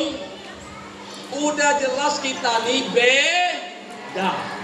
Tapi Anda selalu pengennya sama. Bahkan dalam membangunkan anak itu kalau bisa sekaligus aku ngomong semua bangun. Tapi ternyata ada yang bangun, ada yang tidak. Itu fakta loh Bun, ya. Nah hingga akhirnya orang yang kecerdasan otak kanan itu Pak punya perilaku kayak gini Pak. Imajinasi, pemikir, intuisi, seni, irama, isyarat, pemerba. Otak kiri juga punya perilakunya beda-beda. Begitu juga dengan orang otak tengah, itu juga beda-beda kelakuannya. Jadi ketika berbicara tentang manusia, saya nggak bisa nyamakan orang golongan darah O ketemu orang darah AB. Karena memang mereka beda. Nggak mungkin sesuatu yang beda, saya perlakukan sama. Hingga akhirnya kenapa dulu? Aku dulu cek dulu. Anda dengan anak Anda tuh sama tak golongan darahnya? Jangan-jangan beda. Tapi anakku ini mirip aku tidak, mirip bapakku tidak. Jangan-jangan mirip neneknya. Anda masih ingat teori hereditas dulu belajar SMP? Manusia itu membawa sifat warisan kedua orang tuanya. Masih ingat? Itu ada ilmunya. Tapi ini tidak dijelaskan di dalam pembelajaran kita selama ini. Anda harus mau meneliti orang. Maka akhirnya ketika berbicara tentang tes mengenal diri, mereka berbeda untuk saling kenal mengenal. Hai manusia, sesungguhnya kami ciptakan kamu dari seorang laki-laki dan seorang perempuan dan menjadikan kamu berbangsa-bangsa bersuku-suku supaya kamu saling kenal mengenal. Ada orang yang kalau seandainya dia kumpul, dia langsung banyak bicara. Ada juga orang kalau kita tak mulai, tak bicara dia. Itu udah jelas beda. Anda masih ingat gak di sekolah dulu guru yang Anda suka? Masih ingat gak? Tapi masih ingat juga kan guru yang Anda tak suka? Beda. Saya ulang lagi ya. Barang siapa yang mengenal dirinya sesungguhnya telah mengenal Tuhannya gitu ya. Lanjut lagi. Saya punya alat tes yang saya membantu Anda mengenal diri Anda. Nah, alat tes yang saya punya ini meneliti banyak hal, sifat dasar, potensi dasar, dan gen dasar. Salah satunya, Anda bisa mengetahui tentang karakter kepribadian watak Anda. Yang kedua, kita bisa mengetahui kelebihan dan kekurangannya. Yang ketiga, kita bisa mengetahui potensi minat bakat. Contoh, Ayanda tadi golongan darahnya apa? O. Orang darah O ini salah satu kelebihannya nyentuh hati orang. Kalau bicara dengan orang itu suka dari hati ke hati. Kalau bisa ketemu langsung. Begitu enggak? Oke. Kalau Bapak tadi golongan darah apa? Oh, salam dulu dong. Oh, sama. Tapi Pak, ternyata ada orang yang ketemu Anda tak nyaman Anda dibuatnya. Boleh jadi dia memang beda. Saya ulangi lagi ya. Nah ternyata gaya alat tes Habib membantu orang untuk tahu gaya belajar. Mohon maaf pun. Dalam belajar di dalam kelas itu ada anak yang suka duduk di depan, ada yang di belakang, ada yang di tengah, ada yang dia cuma diam aja, ada yang suka lempar-lempar ganggu orang, betul? Karena boleh jadi genetikanya memang beda. Jadi jangan Anda samakan anak Anda dengan anak orang. Jangan samakan laki Anda sekarang dengan mantan Anda dulu. Beda. Ulangi. Jadi tidak bisa disamakan. Nah lanjut ya. Jadi ternyata orang otak kanan itu memang berbeda dengan yang lain. Nah sekarang penelitian kami saya menemukan 72 genetika. 72 genetika anak. Ibaratnya dari 72 genetika anak itu Anda tipe yang mana? Karena ketika berbicara dengan darah, saya harus mencari jenis kecerdasan otak Anda. Coba Bapak pernah tahu nggak? Bapak jenis kecerdasan otak apa? Nggak tahu, bingung kita Pak. Bapak punya kecerdasan otak apa Pak? Nggak tahu. Kalau kita nggak tahu, akhirnya dalam mendidik anak kita suka nyoba-nyoba. Coba dulu lah dengan ini, mana tahu cocok, mana tahu. Makanya ada tadi, aku coba lah gaya militer, rupanya tak cocok, depresi. Paham? Dampaknya ada juga yang terlalu dilembut-lembutin, manja anak ini mager, padahal sebenarnya dia tuh aktif. Jadi dalam memilih laki pun kami juga berbasis genetika sekarang. Oke? Jadi kalau ada di antara Anda single parent mau nikah lagi, aku nak dapat laki yang kayak mantanku dulu. Ada caranya. Cukup lagi laki aku kayak dulu tuh, aku mau yang jenis baru sekarang. Pengen jenis baru dapatnya juga yang lama ya karena Anda nggak tahu ilmunya. Ulangi lagi ya. Nah akhirnya kecerdasan otak manusia ini membawa genetika itu berbeda-beda Pak. Saya tidak bisa memaksakan orang ya karena memang dia beda. Tapi kalau bawa agama ini kan enak ya. Tugas kamu kan cuma menyampaikan. Namun kalau Anda selalu ingin sama, Anda akhirnya maksa. Menurut Anda baik, ingat belum tentu menurut Allah tuh baik. Bilang lagi. Nah akhirnya muncullah 9 varian dengan jenis yang berbeda-beda hingga akhirnya muncul 72 genetika yang punya karakter beda-beda. Ya, nah sekarang saya lihatkan ini dia 72 genetika itu Pak. Wow. Ada 36 genetika perempuan, ada 36 genetika laki-laki. Jadi ketika ditambahkan berjumlah 72 genetika. Dan berbicara tentang 72 orang ini, contoh, Bapak lihat laki-laki yang 36 orang ini. Mana yang mirip Bapak? Kalau ada, datanya kami ambil, inilah Anda baca. Nah ternyata ketika orang baca, wah ini mah gue banget. Kenapa nggak dari dulu aku tahu ini? Kalau dulu Anda cuma tes minat bakat aja kan yang Anda dapatkan, di sini komplit, ini lengkap. Jadi kalau Anda ingin tahu siapa anak Anda, pasangan Anda, murid Anda, guru Anda, sekarang mendidik anak sudah berbasis genetika, nggak bisa disamaratakan dan nggak bisa. Tapi mohon maaf, dengan dunia pendidikan, kurikulum kita nggak mungkin kita beda-bedain, betul? Saya kasih sedikit kabar informasi. Karika cerita Abi itu anak-anak 7 orang semua homeschooling. Semua di rumah. Abi memutuskan tak menyekolahkan anak. Karena apa? Kewajiban saya sebagai muslim itu bukan menyekolahkan anak, tapi memberikan pendidikan buat anak. Paham itu ya? Memberikan pendidikan buat anak. Jadi jika seandainya ada di antara Anda, mohon maaf, bisa tidak mampu menyekolahkan anak, tapi yang penting tetap Anda berikan pendidikan buat anak. Paham Bun? Jadi permasalahan kita itu bukan sekolah, tapi pendidikan. Kenapa? Ilmu fitrahnya. Setiap suami itu bertanggung jawab tidak hanya memberikan nafkah, tempat tinggal, tapi juga pendidikan. Maka wajib jatuhnya seorang suami memberikan pendidikan, tapi ingat, sesuai kemampuan. Nah, saya khawatir ada di antara Anda tidak mampu nyekolahkan anak Anda di tempat itu karena mahal, tapi memaksakan diri ngutang. Nah kalau ini babnya berarti melampaui batas. Tapi kalau di sekolah itu takut anakku nanti agak kurang terlihat gimana gitu. Sekali lagi Bun, Allah itu nguji kita sesuai kemampuan, tapi karena Anda nak banyak gaya, karena biar kata orang anakku sekolah di tempat yang gimana gitu ya, akhirnya Anda ngutang.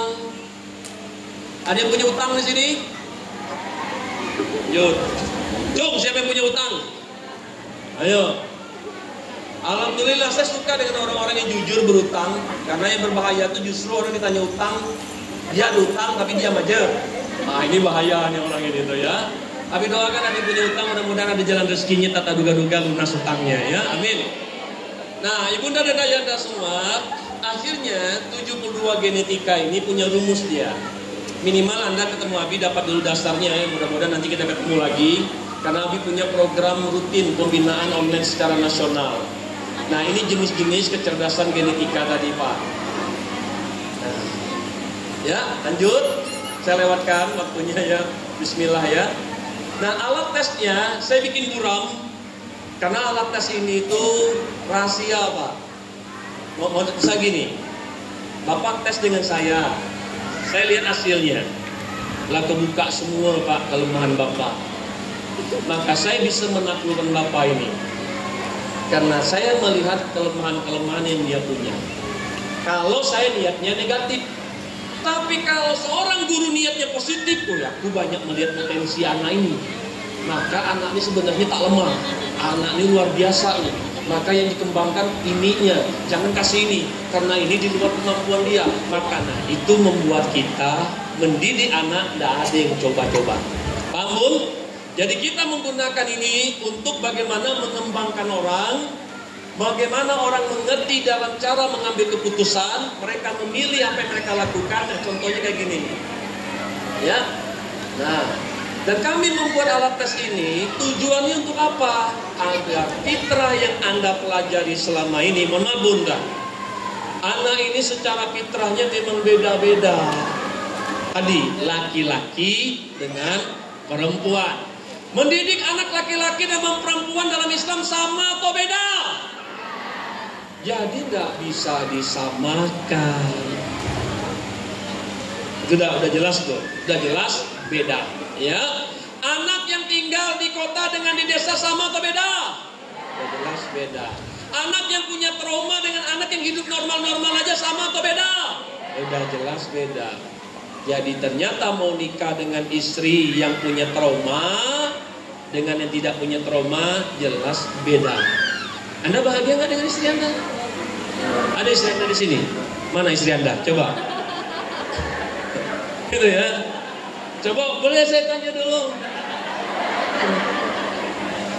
Dia bilang bahagia punya istri seperti Bunda.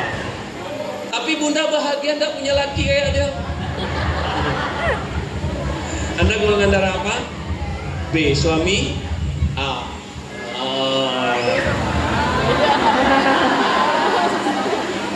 Bunda B, ini A. Udah jelas beda. Jadi ketika Abi berhadapan dengan pasangan suami istri yang ketemu, tapi kabar baiknya Pak, kalau A ketemu B, itu sangat akademis orangnya. Jadi kalau dalam pola pendidikan anak, pengen anak tuh diberikan yang terbaik dalam dunia pendidikan. Rasa begitu enggak? Kayaknya bakal mereka kejar tuh. Orang A ketemu B itu sama kayak orang pintar ketemu orang cerdas. Mereka akan sangat memperhatikan akademis.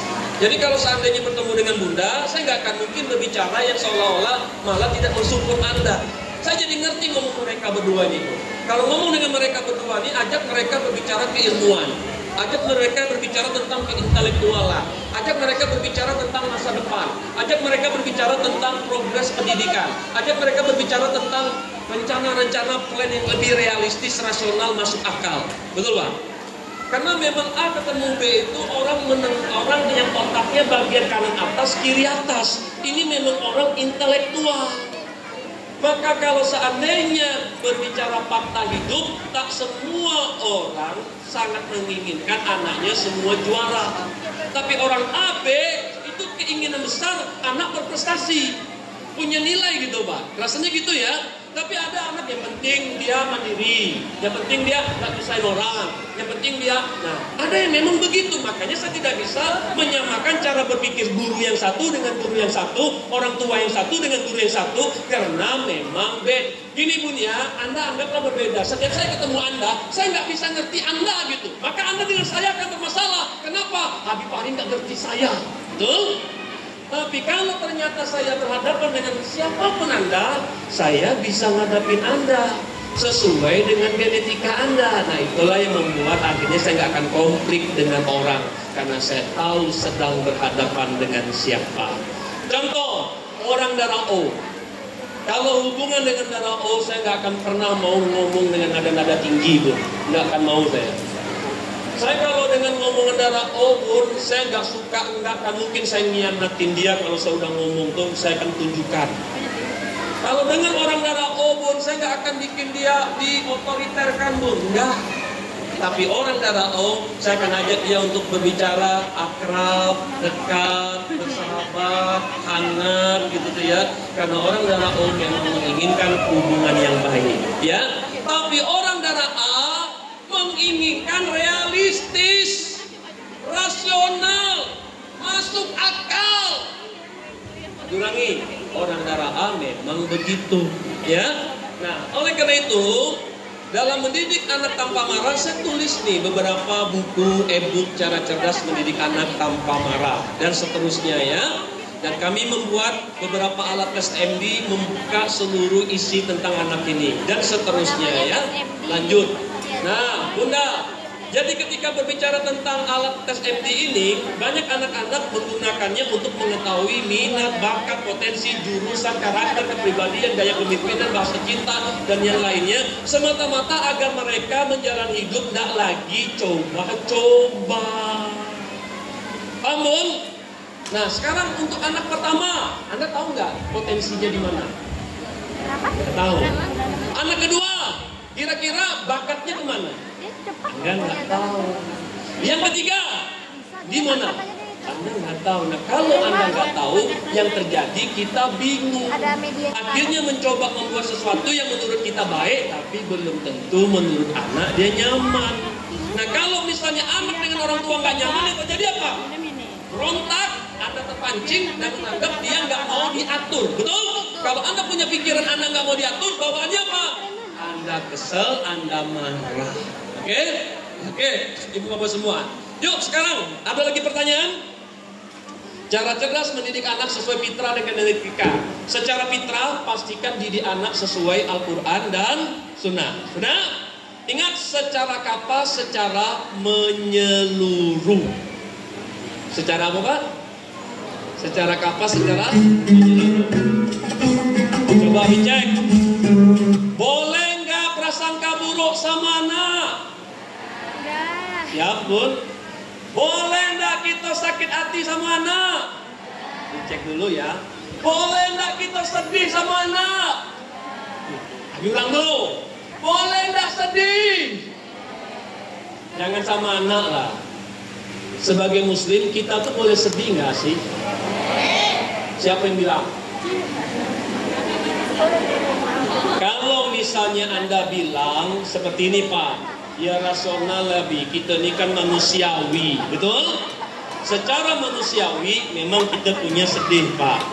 Tapi kalau nanya ke Allah, boleh nggak sedih? Ayo Pak, boleh nggak sedih? Tuh, nggak boleh, Bun. Boleh nggak kecewa sama anak? Nggak boleh. 5 minimal secara fitrah. Saya kunci dulu ya sebelum ditutup. 1, kita nggak boleh marah. Siap? Kalaupun Anda marah, beda dengan tegas. Saya lebih memilih tegas, Bun. Islam mengajarkan ketegasan, bukan kemarahan. Perhatikan Bun ya, karena marah mengikuti hawa nafsu itu nggak boleh. 2, nggak boleh prasangka buruk sama anak. Kayaknya anaknya akan jadi begini-begini, nggak ada yang tahu, Bun. Secara fitrah kita tidak boleh, karena kalau itu Anda lakukan, kenanya di bab ini. Aku berdasarkan prasangka hambaku. Masih ingat? Karena Anda berprasangka buruk terhadap anak Anda, akhirnya anak Anda jadi ujian betul buat Anda. Yang ketiga, tidak boleh sakit hati. Mohon saya membuat ya.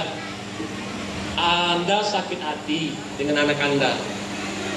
Bun, kalau Anda sakit hati karena anak Anda, si anak dapat dosa yang besar nggak? Lebih baik Anda pilih jangan sakit hati, Bun. Karena kalau aku sakit hati, kasihan anakku, besar dosanya. Paham, Bun? Makanya sebagai orang tua, kita tidak hanya menyelamatkan diri kita, Bun, selamatin juga anak kita, Bun. Sabar, ya. 4, nggak boleh sedih dan kecewa. Kenapa? Apa yang menurut kita baik belum tentu baik, buruk belum tentu buruk. Yang kelima, jangan berputus asa. Itu secara fitrah. Secara genetika, anak golongan darah A. Perhatikan, Bun, siapa yang punya anak golongan darah A? Anak darah A itu, Bun, aslinya memang Anda didik secara akademis, ya. Tapi anak darah O Anda didik baik hati. Anak darah AB didik dia pekerja keras.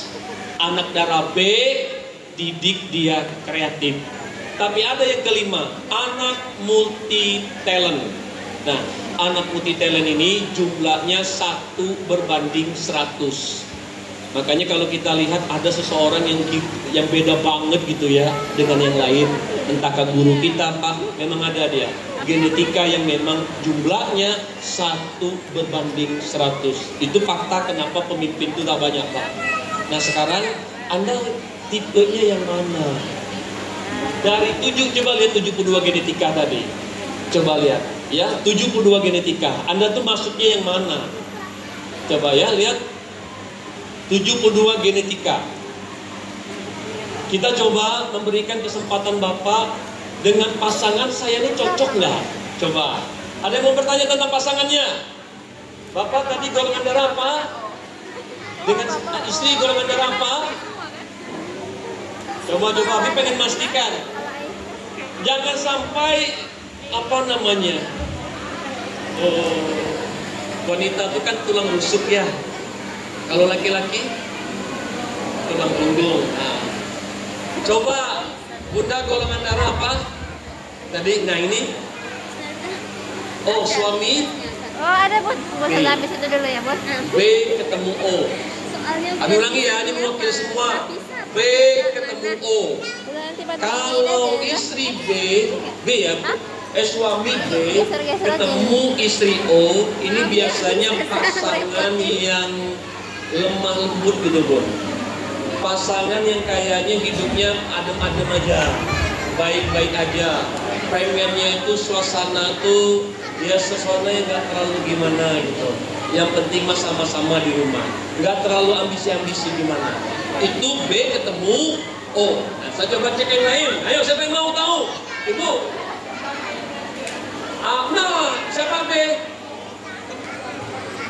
ibu B, suami AB. Kalau suami AB berarti suami pekerja keras tuh, orangnya memang aktif, gitu tuh kan ya, nggak mau diem, jarang di rumah, bawanya aktivitas aja tuh, begitu Bu ya. Jadi kalau B ketemu AB itu cocok banget. Biasanya dengan adanya kecerdasan istri membantu suami, seharusnya kaya raya Bunda.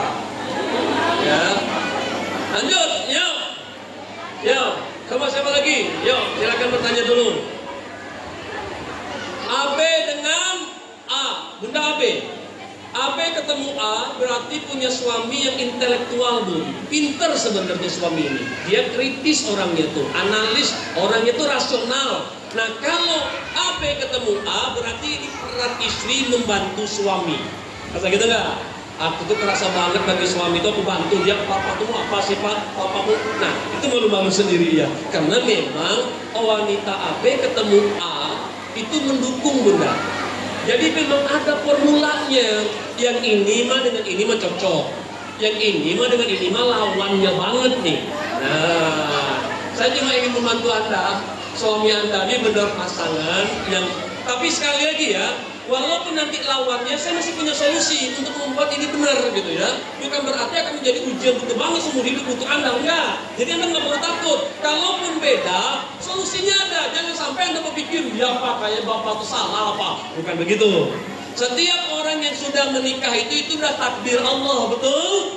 Dan takdir Allah nggak mungkin menzolimi kita, betul? Nah lanjut, siapa lagi mau nanya?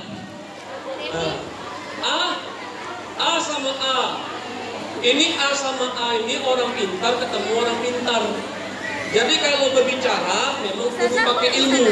Hingga akhirnya ilmu siapa yang benar, nah itulah yang dipegang.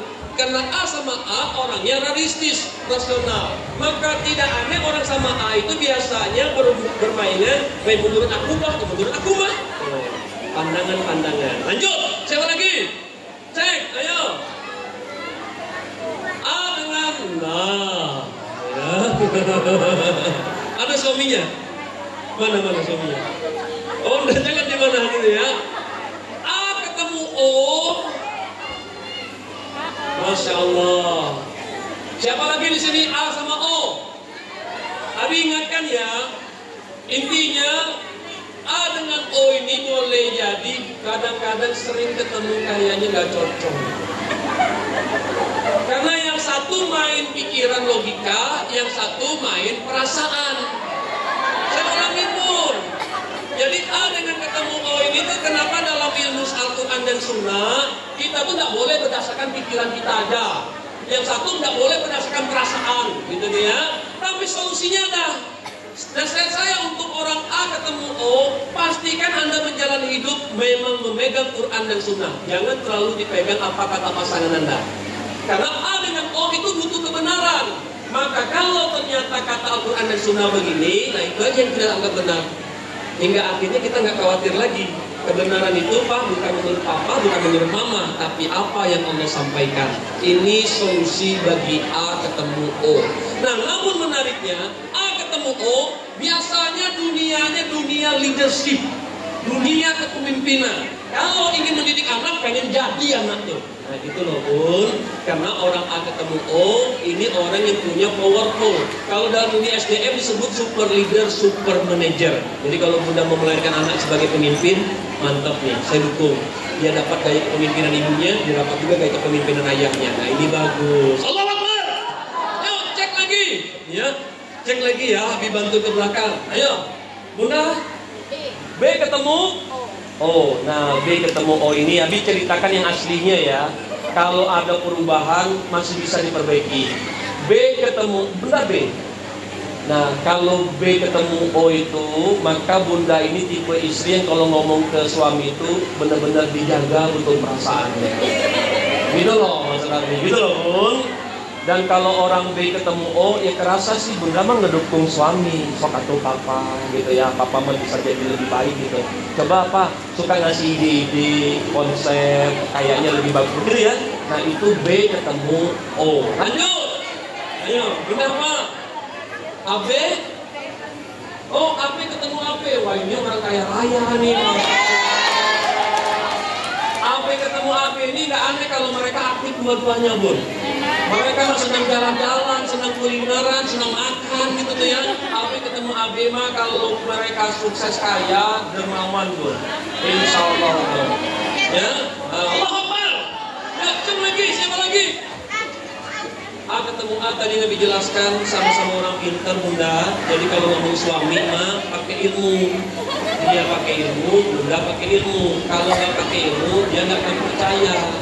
Maka mana pak ilmunya pak? Oh dia kalau papa benar mah mama ikut. Tapi kalau papa mengada-ngada, itu yang membuat orang A nggak percaya dengan orang lain. Yuk, B. Nah B ketemu B ini konseptor dong. Orang yang memang dalam perjalanan hidup mereka tuh membuat sesuatu harus rencananya jelas dulu, akadnya harus jelas. Membuat sesuatu tuh agak berbeda, unik dibandingkan dengan yang lain. Tidak suka sesuatu yang monoton, agak sedikit elegan lah gitu. Nah itu B ketemu B. Lanjut. Ya saya berbicara dengan anda. Silakan Bu. A sama B, ini orang pintar, orang cerdas ketemu. Jadi kalau sudah anak-anak memikirkan akademis, itu bagus dan bisa didukung. Ya, lanjut. Ada lagi? Ya, baik ya, bapak-bapak. Sudah? Biar paham dulu. Genetika. Ada lagi mau ditanyakan, bapak-bapak di depan. Ayo, secara genetika. Ada? Ibu salah. Sudah tidak ada? Ada? Di jam berapa Karika? Sudah ya? Nah, ada yang mau bertanya lagi? Cukup, masih ada waktu sedikit sebelum ditutup. Nanti izinkan Nabi untuk doa ya. Boleh ya? Yuk. O sama ketemu O tadi Bu, orang yang memang perasa dua-duanya. Jadi kalau misalnya Bunda bilang gini, kan wanita itu cuma butuh dimengerti Pak. Nah masalahnya suami Anda juga butuh dimengerti. Gitu loh. O ketemu O. Lanjut. Ada lagi? Sudah? Ya sudah, yuk. Sekarang kita kalau tidak ada pertanyaan, izinkan Nabi ngajak Anda berdoa dulu. Nanti ada pengumuman dari Karika.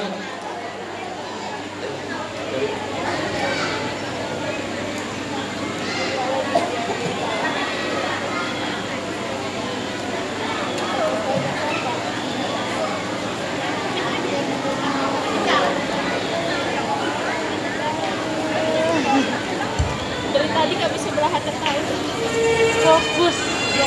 Baik Bun, izinkan Nabi mendoakan anak-anak Anda. Ya, Bismillah Pak. Anak-anak kerasa banget jadi ujian, jadi cobaan, dan mungkin ada yang menjadi lawan kita. Itu saat ini Pak. Tapi insya Allah semua nanti berkumpul di surga sekeluarga. Ya, Bun. Anak mungkin saat ini memang ada yang belum soleh, belum dah Bun. Ya, sabar aja dulu. Boleh jadi anak itu yang malah jadi ustadznya Bun. Malah anak itu pula yang jadi ustazahnya. Dengan pasangan beda, saya menawarkan diri untuk Bunda. Kalau malam nanti ada pertemuan di masjid Darul Jannah kalau nggak salah ya, temanya satu atap satu jiwa. Banyak orang berumah tangga satu atap tapi nggak satu jiwa. Jadi kalau Anda merasa kayaknya ujian Anda tuh suami, pasangan, ada kok titik temunya. Anda bisa ikut malam nanti di masjid ya. Nah tapi hari ini izinkan saya menutup dulu dengan doa. Saya ingin doakan almarhum orang tua Anda, pasangan Anda, dan anak-anak kita semuanya. Siap? Yuk sekarang semua tarik nafas yang panjang, hembuskan perlahan, pahami doa mustajab itu dipimpin oleh orang yang sedang sabar Pak. Saya sedang sabar nih Pak. Dua, doa mustajab itu dimulai di majelis ilmu, di majelis ilmu kita. Tiga, doa mustajab itu yakinlah setiap doa itu pasti dikabulkan. Empat, kita mulai dengan Asmaul Husna Pak. 5, doa mustajab itu mulai dengan sedekah. Anda yang mau bersedekah silahkan. 6, doa mustajab kita doakan orang yang di luar sana. Karena salah satunya mustajab doa, orang itu tidak tahu bahwa dia sedang didoakan. 7, berdoalah seolah-olah ini yang terakhir. Usia kita semakin bertambah, kesempatan hidup di dunia makin berkurang. kematian semakin mendekati kita. Tidak ada jaminan kita pulang bisa kumpul dengan anak-anak pun. Dalam pertemuan kayak begini kami sering menemukan wali murid itu ada ditemukan meninggal di jalan. Kalau di jalan itu kalau kita nggak nabrak, kita ditabrak orang. Tapi minimal dengan doa kita bersama ini, kita doakan keselamatan dunia akhirat bersama. Yuk, Al-Fatihah. Auzubillahi minasyaitonirrajim. Bismillahirrahmanirrahim. Alhamdulillahirabbil alamin. Maliki yaumiddin. Iyyaka na'budu wa iyyaka nasta'in. Shiratal mustaqim. Shiratal ladzina an'amta 'alaihim ghairil maghdubi 'alaihim. Astagfirullahaladzim, astagfirullahaladzim, astagfirullahaladzim. Mari kita angkat kedua tangan kita, Bun. Ya Allah, Ya Rahman, Ya Rahim, Ya Malik, Ya Kudus, Ya Salam, Ya Mu'min, Ya Muhaimin, Ya Aziz, Ya Jabbar, Ya Mutakabbir, Ya Ali, Ya Ghaffar, Ya Qahhar. Ya Allah, jadikanlah ilmu yang kami dapatkan ini agar kami bisa menjadi orang tua yang sabar dengan keterbatasan dan kekurangan anak-anak kami, ya Allah. Jadikanlah kami sebagai orang tua yang bisa menahan nafsu amarah kami, ya Allah. Jadikan kami orang tua yang tetap bisa berkata baik kepada putra dan putri kami, ya Allah.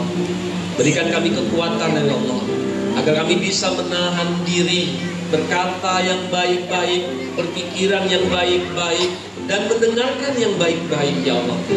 Berikan kami kemampuan bersikap baik kepada anak-anak kami, ya Allah. Ampunilah dosa kami, orang tua kami, putra putri kami, dan keluarga besar kami. Jauhkan dari siksa api di neraka-Mu, ya Allah. Ya Rahman, Ya Rahim. Mungkin kami bukan orang tua yang sempurna dalam kehidupan bagi putra putri kami, tapi kami yakin, ya Allah, Engkau tidak akan pernah menganiaya anak-anak kami. Jadikanlah anak-anak kami sebagai pemimpin orang-orang yang beriman. Jauhkan mereka dari perbuatan zina, iri, dengki, syirik, dan munafik, ya Allah. Jadikan anak kami sebagai orang yang berkuatkan daya ingatnya, daya hafalnya, untuk belajar Al-Quran, untuk menghafal Al-Quran. Berikan anak-anak kami kesempatan menjadi manusia yang berakhlak Al-Quran, ya Allah. Jauhkan kami dari sikap mudah marah, prasangka, sakit hati, sedih, kecewa, dan berputus asa, ya Allah. Kami yakin insya Allah suatu hari nanti kami akan kembali berkumpul di surga sekeluarga, ya Allah. Terimalah amal ibadah kami, dengarkan doa kami, kabulkanlah doa kami, karena kami yakin Kau tidak akan pernah bohong dan ingkar janji kepada kami, ya Allah. Maka jadikanlah ilmu yang kami dapatkan ini sebagai jalan wasilah kami menjadi seorang ibu yang bisa menjadi ibu yang baik bagi anak-anaknya. Jadikan kami seorang ayah yang bisa jadi contoh teladan bagi putra putrinya. Jadikanlah kami seorang istri, seorang suami yang bisa memberikan yang terbaik untuk pasangannya, ya Allah. Dan kalaupun kami tutup usia, matikanlah kami dalam keadaan husnul khotimah, ya Allah. Jauhkan kami, keluarga kami, dari siksa kubur, dari azab kubur. Lapangkan kubur kami, ya Allah, dan kumpulkan kami bersama dengan para nabi di surga nanti, ya Allah. Ya Rahman, kalaupun saat sakaratul maut nanti tiba, ya Allah, mampukan kami, kuatkan kami untuk mengucapkan kalimat La ilaha illallah Muhammad Rasulullah. La ilaha illallah Muhammad Rasulullah. Hanya kepada Engkau lah kami menyembah, dan hanya kepada Kamu lah kami bertolong, ya Allah. Rabbana atina fid dunya hasanah wa fil akhirati hasanah wa qina azabannar. Walhamdulillahirabbil alamin. Silakan Bunda bersalaman dengan teman kiri dan kanannya.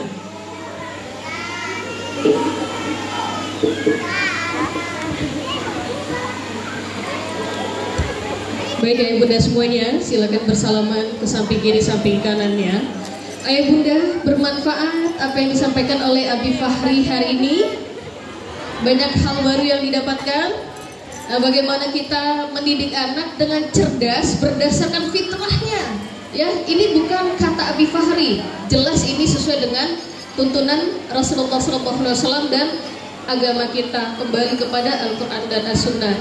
Bagaimana mendidik anak dengan genetika, ternyata ilmu itu luas sekali. Siapa di sini yang baru tahu ternyata mendidik anak itu juga kita harus mengenal genetiknya, bahkan golongan darahnya. Masya Allah, baru tahu Bun. Istighfar. Nah, mudah-mudahan ya dengan adanya ilmu yang disampaikan oleh Abi Fahri tadi, teman-teman